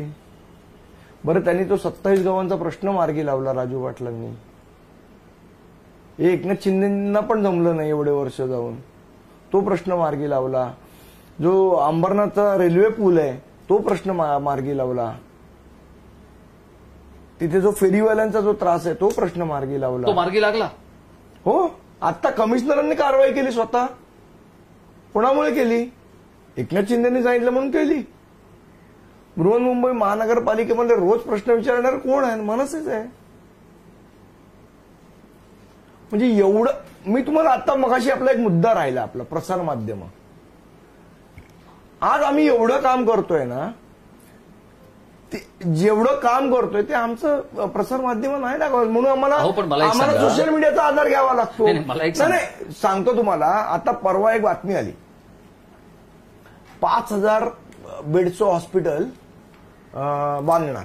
तुम्हाला त्याच्या आधी मी तुम्हाला सांगतो की महाराष्ट्राच्या राजकारणामध्ये प्रसार माध्यमांमधल्या संपादकांपासून ते अगदी कॅमेरामन पर्यंत आणि अटेंडंट पर्यंत राज ठाकरेंची मैत्री असलेला एकमेव नेता आहे तो म्हणजे राज ठाकरे. मग ते कोणाच्या अडीअडचणीला जातात, कोणाच्या काही समस्यांसाठी जातात, जे काय असेल ते करतात. असं असताना जर तुम्ही अशी तुमची तक्रार असेल की प्रसार माध्यम तुम्हाला आमच्या कामाला प्रसिद्धी देत नाही, मग ते राज ठाकरेंना फक्त देतात, कामाला देत नाहीत. राज ठाकरे साहेबांचे जे बोलणं आहे ते तर त्यांना दाखवायचंच आहे, त्याच्यात वाद नाहीये. मी 2 वेगळ्या गोष्टी मी तुम्हाला सांगतो. महाराष्ट्र नवनिर्माण सेनेचे कार्यकर्ते जे काम करतात त्याला जी प्रसिद्धी द्यायला पाहिजे ती देत नाहीत आणि बाकी गोष्टींना अवास्तव प्रसिद्धी मिळते, हा माझा आरोप आहे. आणि माझेही सगळे मित्र आहेत जे आहेत मीडियामध्ये, पण त्याचा आणि बातमी दाखवण्याच्या याचा काही संबंध नसतो. मैत्री मैत्रीच्या जागी असते आणि बातम्या बातम्यांच्या जागी असतात. हे आता तुमची माझी मैत्री आहे, पण तुम्ही बातमीत कॉम्प्रोमाइज करणार का? की माझ्या विरोधात समजा एखादी बातमी आहे, संदीप मित्र आहे म्हणून बातमीत कॉम्प्रोमाइज नाही होणार ना, ती बातमी आहे तशीच जाणार. त्याच प्रकाराने आता परवा मी एक ही बातमी आली, 5,000 बेडचं हॉस्पिटल उभं करणार उद्धव ठाकरे. सगळ्यांचं सगळं ब्रेकिंग ब्रेकिंग ब्रेकिंग ब्रेकिंग 5,000 बेडचं. एखादंही वाटत नाही राजेश प्रश्न विचारावा की साले पैसे आणणार कुठनं तुम्ही, जागा कुठली? 5,000 बेडचं हॉस्पिटल वर कोस्टल रोड. काय झालं कोस्टल रोडचं? काय झालं कोस्टल रोड? मला एक सांगा. मध्ये त्यांनी एक अनाउन्समेंट केली की मेडिकल कॉलेज उभारणार महानगरपालिका, तुम्हाला आठवत असेल. 3 वर्ष झाली त्याची, त्या मेडिकल कॉलेजची वीट पण नाही. विचारणार नाही का प्रश्न? हेच आमच्या बाबतीत नाशिकमध्ये एवढं काम करून परत तोच प्रश्न, नाशिकमध्ये केलं काय? नाशिकमध्ये काय केलं? अरे ते बॉटॅनिकल गार्डन येऊन बघा तुम्ही. आम्ही बाळासाहेबांच्या नावाने संग्रहालय उभारलं. आम्ही रोड 5 वर्षात एकही खड्ड्याचं व्हिज्युअल एकही चॅनलला दाखवता आलं नाही नाशिकमध्ये. एवढं करून तुम्ही विचारणार आम्हाला की मनसेने काय केलं? पण जिथे रोज खड्डे पडतात ते शिवसेनेला कोण विचारणार नाही की खड्डे का पडतायत? माझी तक्रार आहे ना राजेश, ती या गोष्टींवर आहे की आम्हाला सत्तेत नाही, आमचा एक आमदार एक नगरसेवक, आम्हाला 100 प्रश्न. जे सत्तेत आहेत त्यांनी काय केलं हा प्रश्न कोण विचारणार? बरं, त्यांच्याबद्दल गृहीतच धरलं की एकनाथ शिंदे खूपच काम करतात. म्हणजे असं सुरुवातच अशी करायची की एकनाथ शिंदे खूप काम करतात, राजू पाटील काय करतात, अशी सुरुवात कशी होऊ शकते? माझा जो मुद्दा आहे प्रसार माध्यमांबद्दल तो हाच आहे की तुम्ही ज्या बातम्या दाखवता त्याचा पाठपुरावा कधी करता का? मेडिकल कॉलेजची जी महानगरपालिका मेडिकल कॉलेज बांधणार होता, धूमधडाक्यात बातमी झाली. 3 वर्षात काय झालं बाबा त्याचं? तुम्ही मेडिकल कॉलेज करणार होता त्याचं कोण प्रश्न नाही विचारणार? आणि आम्ही जर सांगितलं मीडियाला अरे ते असं करणार, लहान झाला तो विषय, जुना झाला आता तो सोड, नवीन काय आहे का बोल तुझ्याकडे. हा ऍटिट्यूड 2007 ते 2019 पर्यंत बदलला असं मला वाटतं. आणि या कोरोनाच्या पिरियडमध्ये तर एवढे विषय होते, पण ज्या वेळेला पहिले 52 पत्रकार क्वारंटाईन करण्यात आले ना 15 दिवस, त्याच्यानंतर विषय बंद झाले. एका राहुल कुलकर्णीला अटक झाली, 52 पत्रकार क्वारंटाईन झाले, सगळे शांत बसले. चॅनलमध्ये पण ते दडपण जाणवतं. आणि मला 100% खात्री की तुम्हालाही ते दिसतंय दडपण. पण कदाचित पत्रकार म्हणून काही मर्यादा तुम्हाला येऊ शकतात. पण जसे बोचरे प्रश्न तशी बोचरी उत्तर आहेत. या कोविडच्या पिरियडमध्ये सरकारने असंख्य लोक रस्त्यावर मेली आहेत, पण त्याच्या बातम्या नाही झाल्या. लोकांना बेड मिळत नव्हते, पण त्याच्या त्यामुळे बातम्या आणखी नाही झाल्या. घबराट झाली असती असा एक सूर काढला. आधी काय कमी घबराट केली चॅनलनी बाहेर पडून. रोज लोकांना बडबडायचं म्हणजे रुग्ण का वाढले तर लोकांमुळे वाढले. आणि आता कमी कशामुळे झाले तर वॉर्ड ऑफिसरमुळे झाले. मला एक सांगा राजेश, मला आता याचं फक्त धारावी पॅटर्नचा जो काय गवगवा आणि वरळी पॅटर्नचा तुम्हाला मी सांगतो, जेव्हा रुग्णांची संख्या वाढत होती तेव्हा काय चॅनलवाले सांगत होते, लोक नियम पाळत नाहीत त्यामुळे रुग्णसंख्या वाढते, रस्त्यावर फिरतात त्यामुळे रुग्णसंख्या वाढते. आणि आता धारावी मध्ये रुग्णसंख्या कमी झाली, प्रशासनाचं यश का? लोक तशीच फिरत होती जशी आधी फिरत होती तशी. टेस्ट कमी केल्या. ह्याचे क्रायटेरिया काय? बरं असं आहे ना की आपल्याकडे एक पद्धत आहे की पत्रकार प्रश्न विचारणार, पत्रकाराला प्रश्न नाही विचारायचे. त्यामुळे बरे विचारायचे झाले तरी आता निदान सोशल मीडिया तरी आहे, आम्ही विचारू शकतो की बाबा रे धारावीत लोक तेव्हाही फिरत होती आताही फिरतायत. मग जेव्हा रुग्ण वाढत होते तेव्हा तो लोकांचा दोष, आणि जेव्हा रुग्ण कमी झाले तेव्हा प्रशासनाचा आणि शिवसेनेचं यश. म्हणजे हे वरळी पॅटर्न आणि धारावी पॅटर्न हा बनावट पॅटर्न कुठल्या वर्ल्ड हेल्थ ऑर्गनायझेशनचा मला दाखवा तरी. तो अधिकारी बोलला सामनामध्ये, मला मी हीच पत्रकारिता बोलतो, सामनामध्ये वाचलं WHO केलं कौतुक. कोणी ऐकलं? मला दाखवा तो युट्यूबवर व्हिडिओ कौतुक केलेल्याचा, WHO कौतुक केलेल्याचा एक व्हिडिओ किंवा एक स्टेटमेंट दाखवा मला. सामनाने बातमी दिली, सगळ्यांनी फॉलो केली. कारण जसे माझे मित्र तसे राऊत साहेबांचे पण मित्र आहेत सगळे. सामनाने मोठी हेडलाईन केली की काय WHO केलं वरळी पॅटर्नचं कौतुक. अरे डोक्यावर पडलेत का WHO वाले वरळी पॅटर्नचं कौतुक करायला का धारावी पॅटर्नचं कौतुक करायला? बरं काय पॅटर्न काय तो तर सांगा मला. तुमचं म्हणणं असं सामनाने ही फेक न्यूज दिली, सामनाने ही फेक न्यूज दिली असं तुमचं म्हणणं आहे? सामनाने फेक न्यूज काही न्यूजच नव्हती अशी कुठे. WHO कौतुक केल्याचं सामनाने हेडलाईन दिली म्हणून सगळ्यांनी फॉलो केली. पहिला WHO बोलणारा माणूस तर दाखवा मला. मी जरी बघितलं ना, मी युट्यूबवर सर्च मला तर सामनाचीच बातमी येते. तुम्ही मारून बघा आत्ता.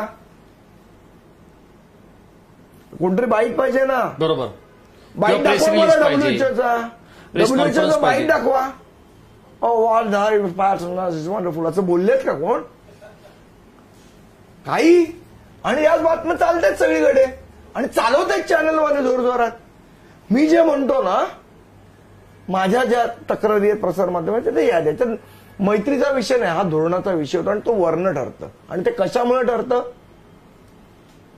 ते 52 पत्रकार क्वारंटाईन आणि 1 पत्रकार अटक ह्याच्यामुळे ठरलेली धोरण आहे. हा माझा स्पष्ट आरोप आहे. मी आता तुम्हाला एका शेवटच्या प्रश्नाकडे घेऊन येतो, जो शेवटचा प्रश्न असा आहे. 1.5 तास झाला आपला. आणि बघा ना, लोक तुम्हाला सोडायला तयार नाहीयेत, लोक प्रश्न विचारतात. राज ठाकरे हे नेहमी पोटाची भाषा बोलतात. कार्यकर्ता असो किंवा मराठी माणूस असो, त्याला पोटाचा एक आधार मिळायला हवा. कोकणामध्ये एक रत्नागिरी रिफायनरी नावाचा प्रोजेक्ट येतोय आणि त्याला आधी शिवसेनेनं विरोध केला, मग आता शिवसेनेला युटर्न मारावा लागतोय. याचं कारण असं आहे, केंद्र सरकारनं सांगितलंय की 2 महिन्यात तुम्हाला काय ठरवायचं ते ठरवा, अन्यथा आम्ही हा प्रकल्प दुसरीकडे घेऊन जाऊ. या प्रकल्पाची क्षमता आहे 132 आयफेल टॉवर बनू शकतात इतकं स्टील त्याला लागणार आहे. पृथ्वीला 3 वेळा वेटोळं पडेल इतकी वायर किंवा इतकी केबल त्याला लागणार आहे. म्हणजे याच्यावरून आपल्याला त्याची एक व्याप्ती कळू शकते. आजपर्यंत स्वातंत्र्य मिळाल्यापासून आजपर्यंत एवढा मोठा प्रकल्प झाला नाही. पर्यावरण म्हणा किंवा इतर राजकीय गरज शिवसेनेची किंवा तिथल्या काही राजकारण्यांची, याच्यावर त्याला विरोध केला गेला. आज आपल्याकडे बेकारीचं प्रचंड मोठं संकट आपल्या सगळ्यांवर आहे.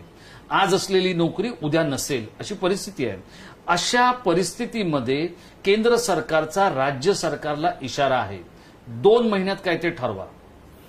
राजेश, याच्यात महत्वाची गोष्ट एक अशी तरुण म्हणून किंवा एक सुशिक्षित म्हणून ही जी सरकारची गल्लत आहे रोजगाराच्या संदर्भातली, तिथे जवळपास म्हणजे त्याचं जे वेज बिल निघणार आहे ना, दर महिन्याला तिथे जे पगार निघणार आहेत ते साधारण 300 कोटी रुपयांचे पगार निघणार आहेत. म्हणजे इतकी त्याची व्याप्ती आहे. आणि सौदी अरेबियाची जगातली सगळ्यात मोठी कंपनी तिथे 50% गुंतवणूक करायला तयार आहे, तरी राज्य सरकार गांभीर्यानं घेत नाहीये. या सगळ्या गोष्टींकडे एक तरुणांचा पक्ष म्हणून, एक तरुणांचा कार्यकर्ता नेता म्हणून तुम्ही कसं पाहताय किंवा तुमच्या पक्षाने कसं पाहावं असं तुम्ही तुमच्या नेत्याला आर्जव करणार आहात? राजेश, महत्वाची गोष्ट अशी आहे की आज आपल्याकडे जे उद्योगधंदे आहेत, समजा 100 उद्योगधंदे महाराष्ट्रामध्ये, त्या 100 उद्योगधंद्यांनी जर ठरवलं ना नोकऱ्या द्यायच्या, तर महाराष्ट्रातल्या प्रत्येक तरुणाला नोकरी मिळेल. प्रॉब्लेम काय झालाय, तुम्ही जा रायगडला, जिंदालचा प्रोजेक्ट आहे मोठा, 80% वय्ये आणि बाहेरचे बिहारी घेऊन आले.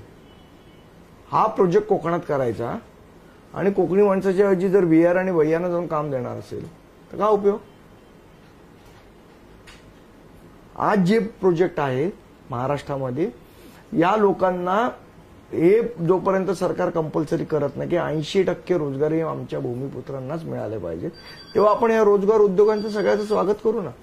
आणि मुळात जो रिफायनरी प्रोजेक्ट आहे तो पर्यावरण या सगळ्या गोष्टींची निगडीत आहे. त्यामुळे त्याच्या संदर्भातली जी भूमिका आहे ती राजसाहेबांनी मांडलेली आहे आणि त्या भूमिकेवर आम्ही आजही ठाम आहोत. बाकीच्यांनी त्यांच्या भूमिका बदलायची सवय असेल त्यांनी बदलाव्यात. तो त्यांचा गुणधर्म असू शकतो, तो आमच्या जीन्समध्ये नाही. हे आहे संदीप देशपांडे. त्यांच्या जीन्समध्ये भूमिका न बदलण्याचा गुणधर्म आहे. हे जरी खरं असलं तरी येणाऱ्या काही काळामध्ये आणि येणाऱ्या महापालिकेच्या निवडणुकीमध्ये त्यांना, त्यांच्या पक्षाला आणि पक्ष नेतृत्वाला आपल्या काही गोष्टींमध्ये बदल घडवावा लागेल. आणि तरच आज रस्त्यावर आंदोलन करणारा मनसेचा कार्यकर्ता, नगरसेवक म्हणून आपल्याला मुंबई महानगरपालिकेच्या किंवा ठाणे महानगरपालिकेच्या किंवा कल्याण डोंबिवली महानगरपालिकेच्या सभागृहामध्ये आवाज उठवताना दिसू शकेल. अन्यथा या पक्षाचं भवितव्य आणखी अडचणीत येतं की काय अशी चिंता राजकीय विश्लेषकांना तर वाटतेच आहे. पण विरोधी पक्ष हा कसदार आणि दमदार असावा यासाठी मनसे आणखी वेगानं आणि त्वेषानं कामाला लागली पाहिजे. ती पक्षाची गरज आहे आणि ती सामान्य माणसांची आणि करदात्यांचीही गरज आहे संदीप देशपांडे. त्यामुळे तुम्हाला अधिकाधिक यश मिळो, तुमच्या पक्षाला यश मिळो. याबरोबरच या चर्चेमध्ये आपण आपला निरोप घेऊया. धन्यवाद.